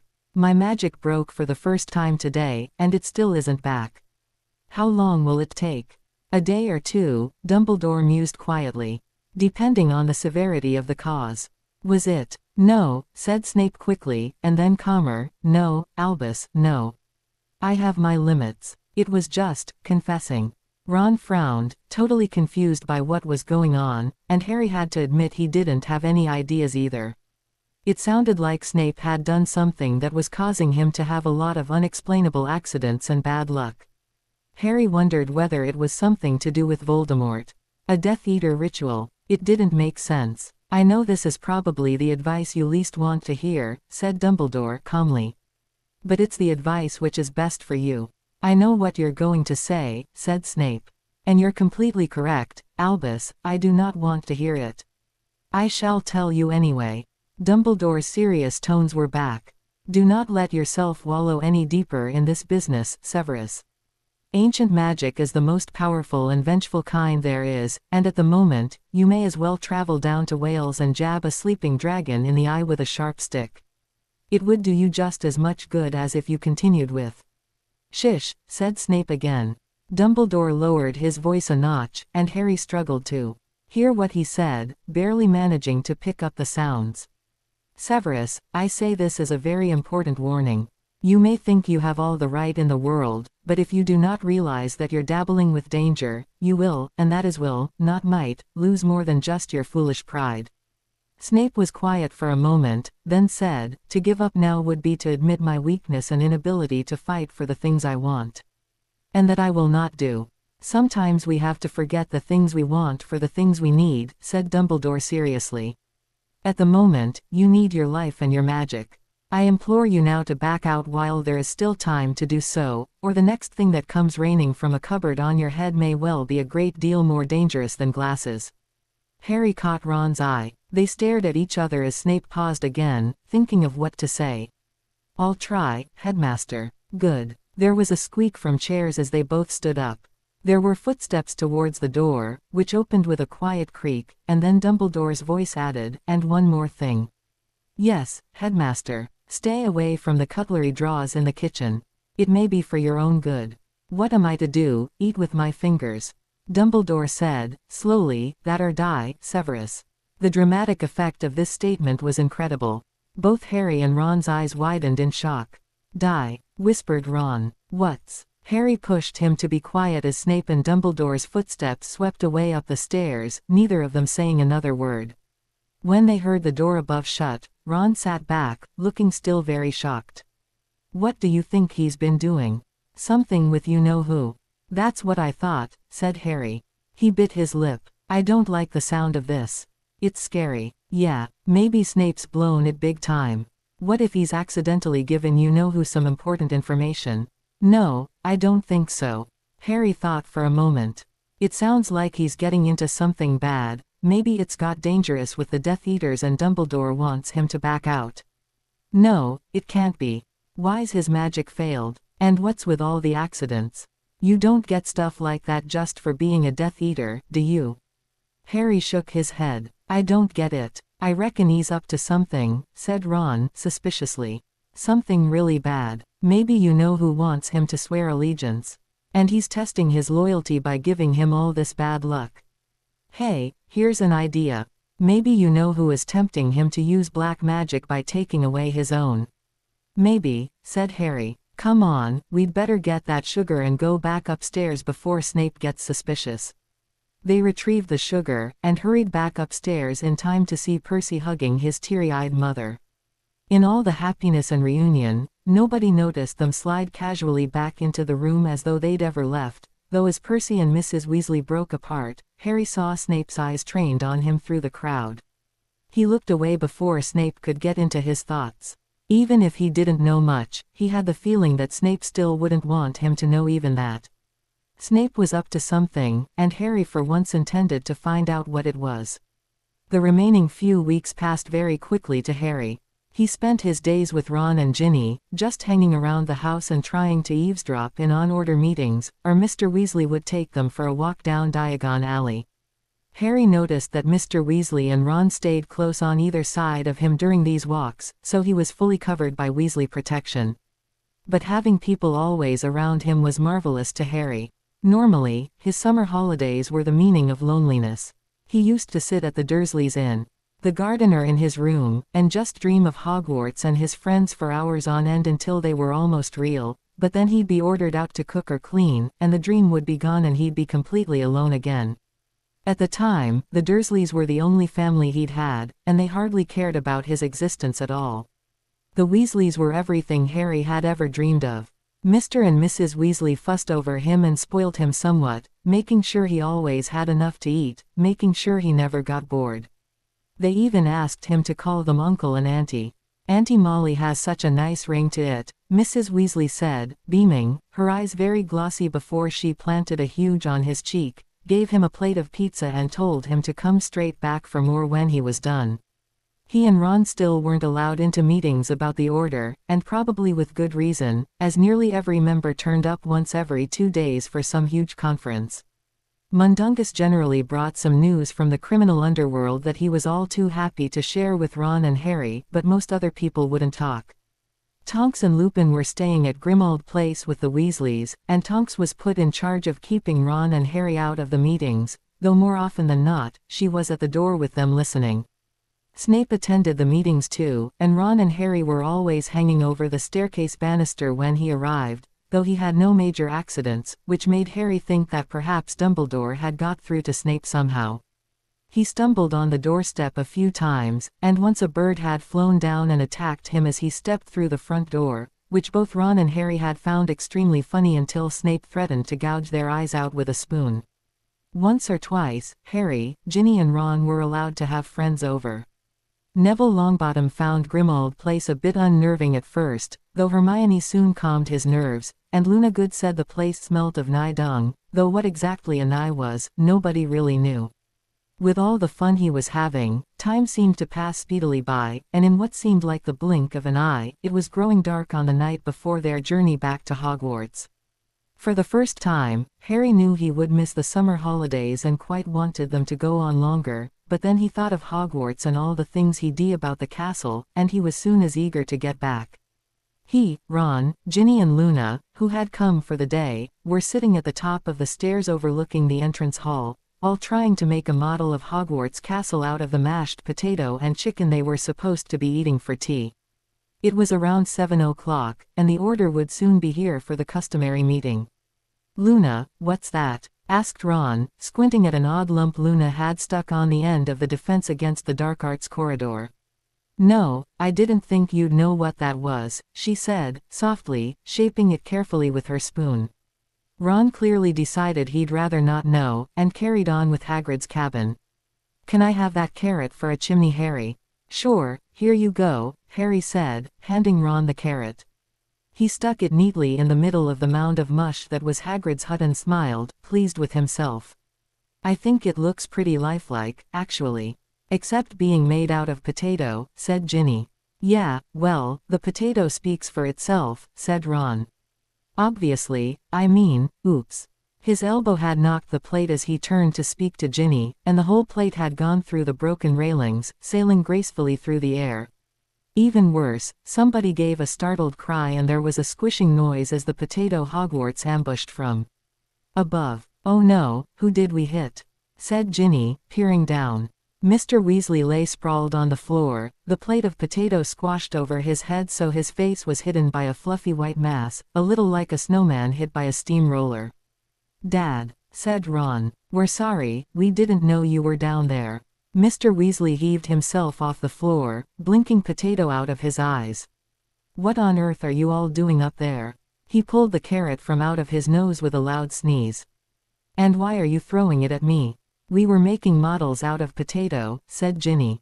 We're really sorry, Dad. That's quite all right, said Mr. Weasley vaguely, wiping potato off his face. You'll all have to go to the bedrooms, I'm afraid. We've got an important meeting tonight that you're not allowed to hear. He blinked and wiped more mush off his face, extracting a large piece of chicken from his top pocket. And no more eating on the stairs. Sorry, Uncle Arthur, said Harry. We'll be more careful. Mr. Weasley smiled at being called uncle. That's all right. Now go on, off with you, and no trying to listen. They all scrambled away up the rest of the stairs into the bedroom. Ron voiced all their feelings quite well with a relieved, well, it could have been worse. It could have been Snape or McGonagall. Or Dumbledore, said Harry. Actually, Dumbledore would probably have laughed and thrown it back at us. I think Snape would have been the worst, said Ginny, opening the door and leading them all in. Luna nodded in agreement, though Harry and Ron said nothing, glancing at each other. They hadn't told anybody what they had heard between Snape and Dumbledore, except Hermione, and she couldn't make any sense of it either. Professor Snape is rather harsh, isn't it? Said Luna, dreamily, as though she quite liked the fact that he was harsh. Yeah, said Ginny. He hated Fred and George most of all our family. Well, he doesn't like you, Harry, does he? So I guess you're probably his least favorite. The only person he does like is Malfoy, said Ron, bitterly. Stupid arrogant prat. He's not even that good at potions, it's just because he's a Slytherin. Hey, listen, I can hear people arriving, said Ginny. They all fell quiet and heard people coming into the hall, greeting each other in murmurs so as not to wake Mrs. Black. Ron and Mrs. Weasley had done a good job with silencing charms, so it would take much more noise than before to wake her, but there was always the chance. I want to know what's happening, said Ron. He got up off his bed. Quiet, come on and we'll go to the hearing hole. The hearing hole wasn't really a hole, more of a pipe that led from the boiler room into the meeting room. The Order hadn't realized it was there at all, and so all of them could crowd around it to listen in. It was hard to hear anything properly with 3 other people squashed around a pipe with the diameter of an orange, but it was better than nothing. What if your father catches us? Said Luna, in her dreamy tone, with wide eyes. We'll throw more food at him, said Ron, opening the door and padding out. Come on, hurry up and be quiet. He crept out of the door and gave a loud shout of surprise as he came face to face with a purple-haired Tonks, standing block their way with hands on her hips. And where are you all going? Nowhere, said Ron. A likely story, said Tonks. You're all sneaking off to listen in on the secret meetings, aren't you? No, Harry tried, weakly. She sighed, taking a bowl of popcorn from behind her back. Then gee, who am I going to share this with while I'm listening in? Oh well, more for me. No, wait, said Ron. We like popcorn. And listening in. She grinned. Come on then, and watch the creaky steps. They all hurried downstairs into the boiler room, slipping inside. Tonks shut the door carefully and they all crowded around the pipe with the popcorn in the middle. Ron took out a massive handful. Tonks frowned and took half off him, eating it herself with a grin. Who's nearest the pipe? Harry whispered. Tonks peered down it carefully. I dunno. I see a lot of black hair. Snape, Ron groaned. Shish, she said. He'll hear us. You don't want us discovered, do you? And stop eating all the popcorn, this has got to last us hours. Hours, said Ginny. How long is this meeting going on for? Put it this way, said Tonks, your mum set out about 20 jugs of pumpkin juice and snacks. Pillows everywhere for people to sit on. I think it's something big. I saw Dumbledore earlier and he looks kinda worried. Probably heard what we did to Dad, said Ron, with raised eyebrows. I don't think so, said Tonks, smiling. By the way, you're helping me fix that plate later, it's broken in 2. But it didn't break when it fell, said Ron. Yeah, but on the way to the kitchen I slipped in the potato and broke it. Tonks took a handful of popcorn and grinned at the look on Ron's face. What? Shish, they're starting, said Ginny, leaning closer to the pipe. Harry leant in too and all 5 of them listened hard as Dumbledore's voice came out of the pipe, ringing slightly because of the echoes. I have called you all here for a reason tonight, he said, solemnly. And the nature of the reason is not a cause for solution, I am afraid. This meeting could take some time, so if anybody wants to contact their families to tell them they may be here all night if they have to, Molly has a sack of flow powder ready for you. Nobody. Then there's no time like the present. We have reason to believe that Voldemort is beginning his rise back to power. Up until now, the casualties have been terrible but mercifully few. Thanks to our spies, we have learnt of his collection of more Death Eaters and steadily recruiting more and more dark creatures to his services. The Dementors are now fully in his power, and we are of course already working on means of reflecting them. However, it seems that Voldemort has managed to contact a group of creatures we never thought would become an issue in this fight. Dumbledore sounded very worried indeed, and just the tones in his voice made Harry's spine prickle with fear. I am referring to the heliopaths. I know that a lot of you, but his words were drowned out by the mumbling of many people in the room, all of them expressing fear and worry, some of them calling out questions. Harry took the opportunity to look around at the other people in the boiler room. What's a heliopath? Fire spirits, muttered Ron. He was very pale. Nobody knows where they live or how you can get there, but they're supposed to be really dangerous. They have a ND of magic that no human can conjure up. If you know who's got the heliopaths, said Tonks, nervously, but Dumbledore was talking again. Please, please, he said, loudly. There is no need for alarm. We need to think logically and calmly to come up with possible defenses and solutions to this problem. Severus, could you tell us what exactly you have found out? The shadow at the end of the pipe moved as Snape stood up, his voice ringing down the pipe as though into a microphone. The Dark Lord, by means I am not yet sure of, has managed to contact the heliopaths. He is confident of their loyalty, very confident, and he plans to showcase their power to the wizarding world before the year is out. At the moment, it seems likely that he will attack one of the major magical locations in the world. All wizarding schools are on the target list: St. Mungo's Hospital, Diagon Alley, all Ministry of Magic buildings, Hogsmeade, any Quidditch locations, and of course any settlements with a high population of wizards. Dumbledore, has the Ministry been told? Asked a woman's voice that Harry didn't recognize. No, not yet, said Dumbledore. That is in fact one of the issues I wish to discuss.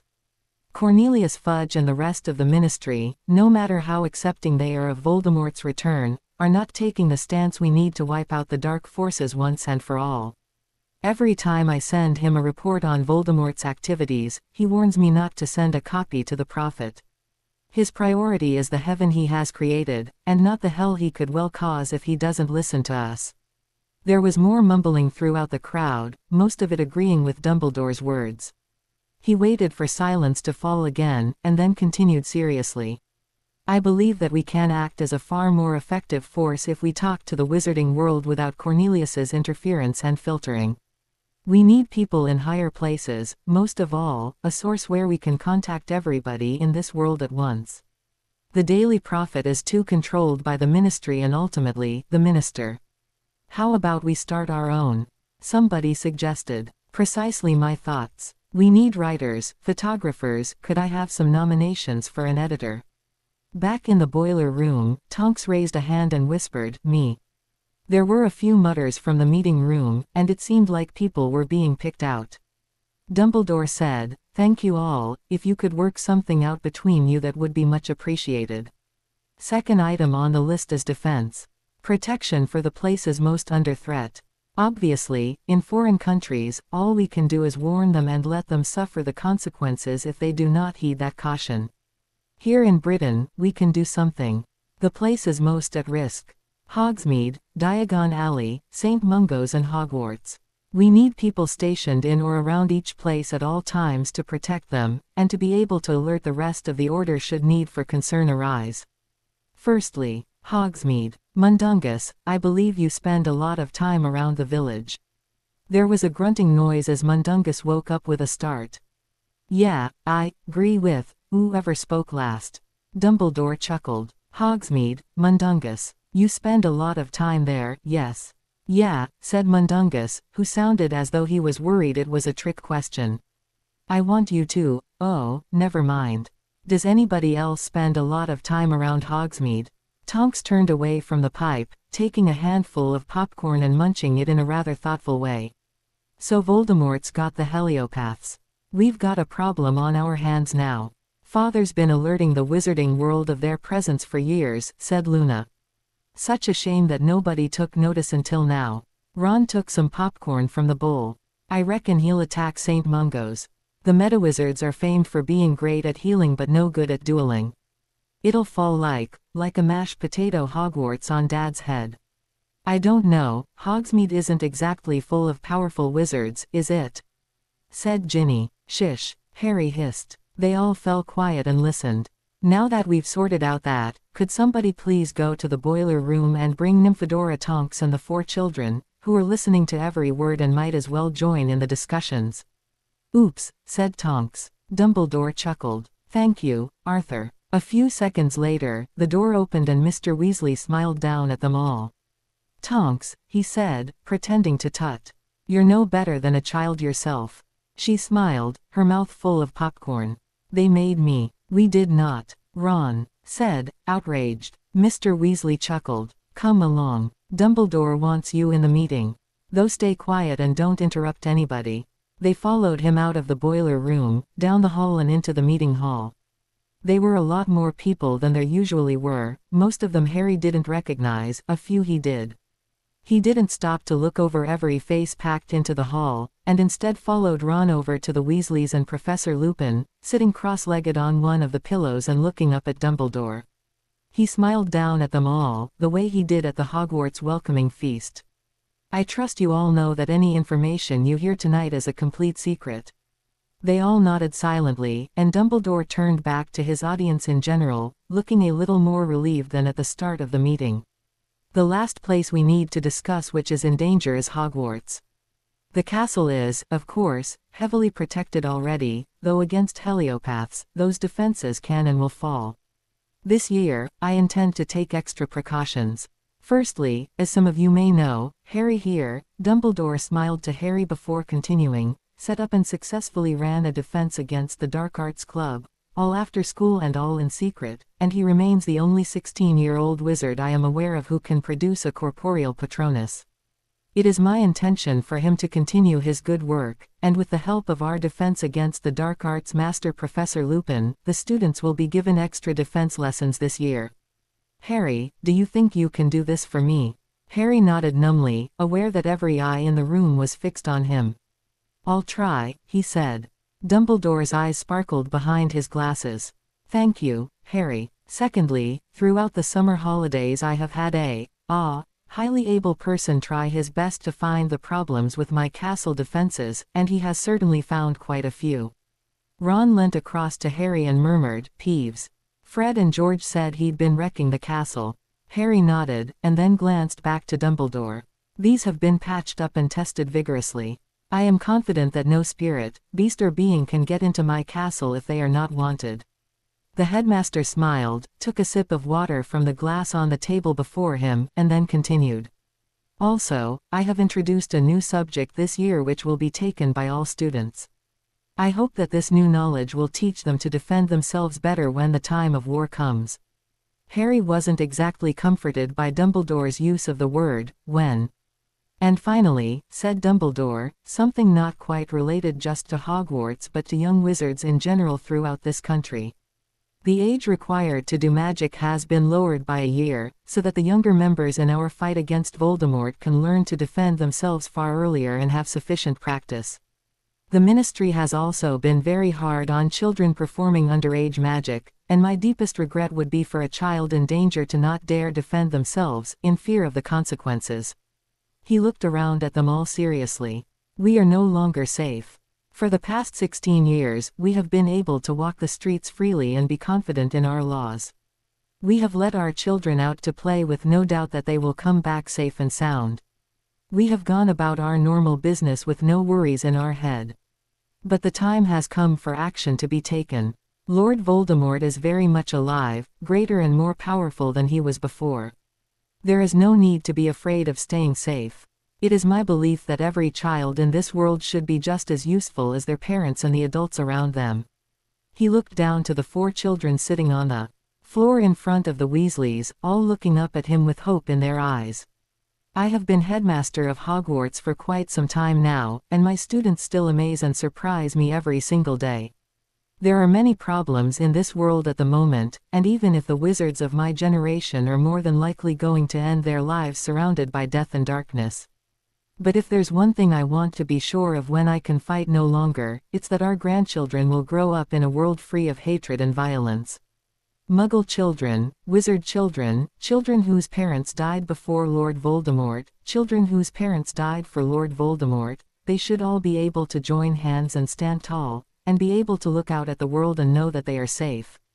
If we can accomplish this, then there will be no such thing as the forces of darkness any longer. Everybody cheered and clapped wildly, shouting and whistling as Dumbledore smiled gratefully, picked up his water glass and drank deeply. Harry found himself clapping so hard his hands hurt. When the applause finally died down, and it was at least a minute, Dumbledore put down his glass and turned to them all. "Are there any questions?" Harry put his hand up after a moment, glancing around nervously. "Yes, Harry, I was wondering," he said. "Why are the heliopaths so dangerous?" Dumbledore smiled weakly. "The heliopaths are spirits of fire, Harry. They have no true bodies, and so physically attacking them is likely to damage you far more than it will them. Nobody is quite sure how they can exist. With no body, there is surely no heart or therefore life itself seems impossible, though they do. The thing which conjures the greatest fear of heliopaths is most probably how little we know about them. Where they live, how they live, speech capabilities, anything. What we do know is that they are immensely powerful. Being fire spirits, they of course control fire, conjure it, live in it, and can exist only inside it. For this reason they are tremendously difficult to subdue or kill, and the fire must be quenched before the spirit can be tackled." "Well, wouldn't a hosepipe?" Harry began, and the crowd chuckled. "Yes, hosepipes have been found effective," said Dumbledore, thoughtfully. "Of course, it takes a lot of water to quench a fire so large, and the oxygen in the air around us feeds them to become more powerful. The heliopaths are dangerous creatures, Harry, probably more deadly than any of us can imagine." Harry nodded, sitting back, and Mrs. Weasley spoke up. "Albus, the children are due to be at school tomorrow, they really need to go to bed."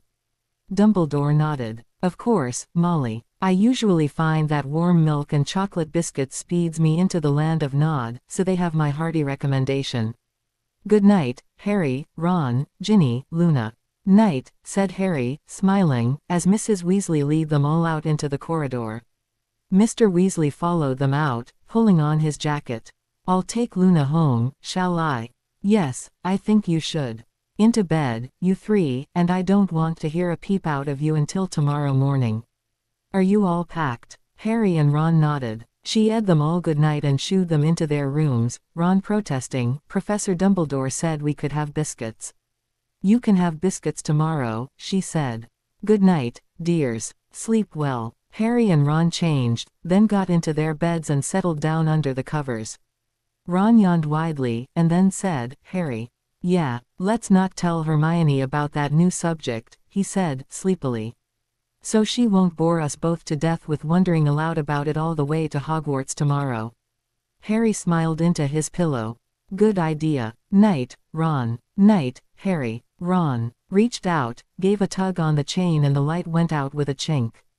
Harry was fast asleep within minutes, his dreams lingering on great balls of fire flying across Scotland to a mashed potato Hogwarts, crashing plates, popcorn, and Snape falling from the astronomy tower, Dumbledore standing above him and shaking his head with a murmured, "I warned you, Severus," but when he woke up in the morning, he didn't remember a thing. Harry grinned and beat Ron over the head with his pillow. Ron grabbed his own and ran after Harry. Both of them were laughing and clouting each other with the pillows, until Mrs. Weasley opened the door and frowned in. "What on earth are you both doing? Come on, you've still got to have breakfast and get your trunks ready, and you're here fighting." "He won't give me my socks," said Harry, laughing and beating Ron around the head while his back was turned. Ron hit him back. "I don't have your socks." "Come on, stop fighting," Mrs. Weasley chided gently, confiscating the pillows. "Harry, get some socks out of your trunk. Ron, you take your things down to the hall and don't wake Mrs. Black." Harry sat down on the end of his bed, opened his trunk and rooted around for some more socks as Ron started hauling trunks downstairs, banging around and muttering about unfair treatment. He only went quiet when he entered the Mrs. Black danger zone. Mrs. Weasley had managed to do something to the painting, some sort of complex muffling charm, which meant Mrs. Black couldn't hear much outside a large chalked circle on the floor. Somebody had written, Mrs. B's own, shut up, in the middle, to remind Tonks, who kept forgetting and strolling through it singing loudly to the latest Weird Sisters hit. Harry, Ron yelled, and he was quickly attacked by several loud hisses of, shish. Sorry, Harry, he called in a strangled whisper. Harry, don't make me stand here all day and croak up the stairs at you. Harry smiled, got off his bed and pattered out onto the landing, hopping as he tried to get another sock on. What? Where's Hedwig? I don't know, she went out hunting last night, said Harry. She knows we're going to Hogwarts though, we won't need to find her. All right, throw the cage down as quietly as you can, said Ron. Harry retrieved it, made sure there were no owl droppings left at the bottom, and then held the cage over the banister. Ron stood underneath, stretched up, swatting at it vaguely. No, I can't reach it, he said. Drop it, and gently, don't chuck it at me. All right, on 3, said Harry. 1, 2, Ron, come and get your toast. What? There was a crash as the bird cage hit Ron on the top of the head and he swore as quietly as he possibly could, doubled over, rubbing his scalp vigorously and checking Mrs. Black's portrait worriedly. Ron, watch your language, said Mrs. Weasley in a loud whisper, coming up the stairs from the kitchen and picking up the cage. And will you both stop throwing things up and down stairs? You're worse than Fred and George. I warned him, Harry said, grinning. You were in for such a beating the moment I find a decent-sized pillow, Harry Poe. Stop fighting, and get out of the Mrs. Black zone, she'll wake up, said Mrs. Weasley, frowning. And Ginny's been ready for an hour at least. Ginny didn't have harrying at her about his favorite socks, Ron grinned.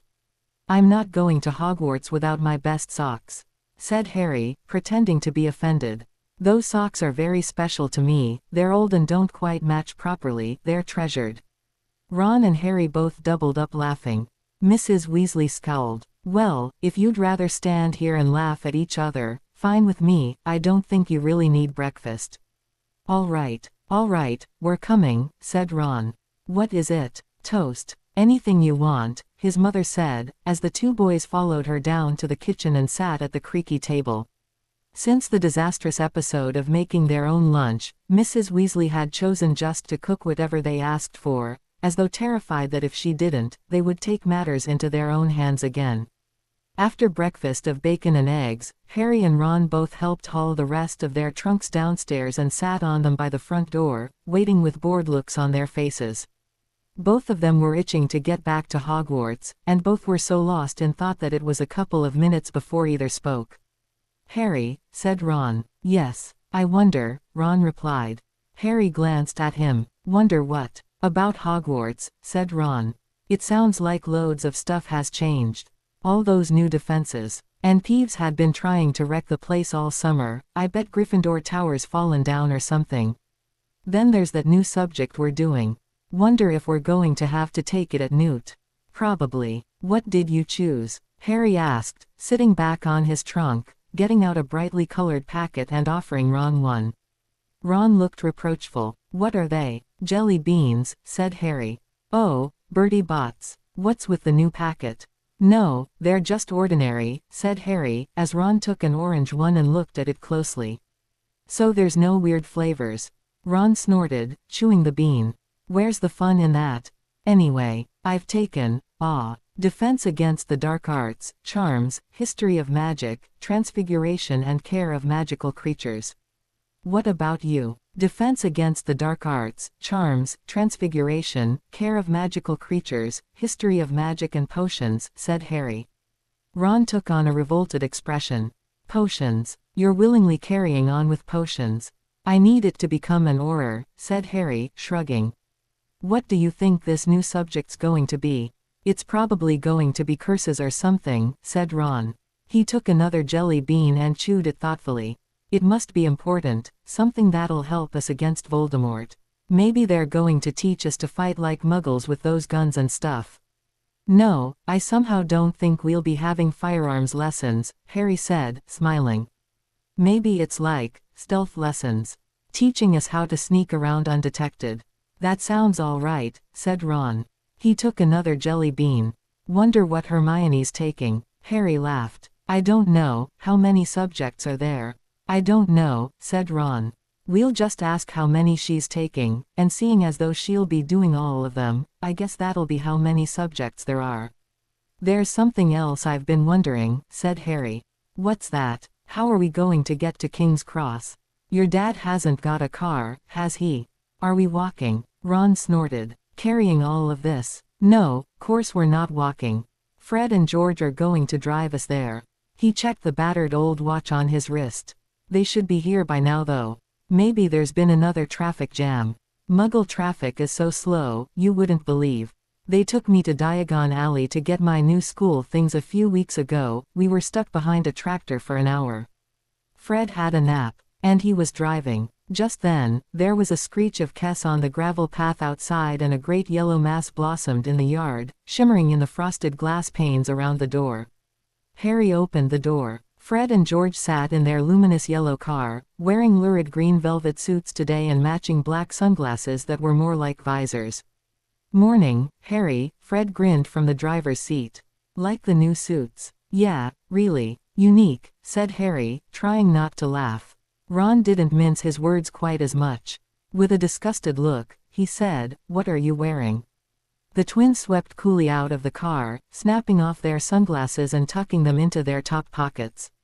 Their suits were now revealed to have rather large, floppy legs that looked like the trousers of people at circuses who walked on stilts.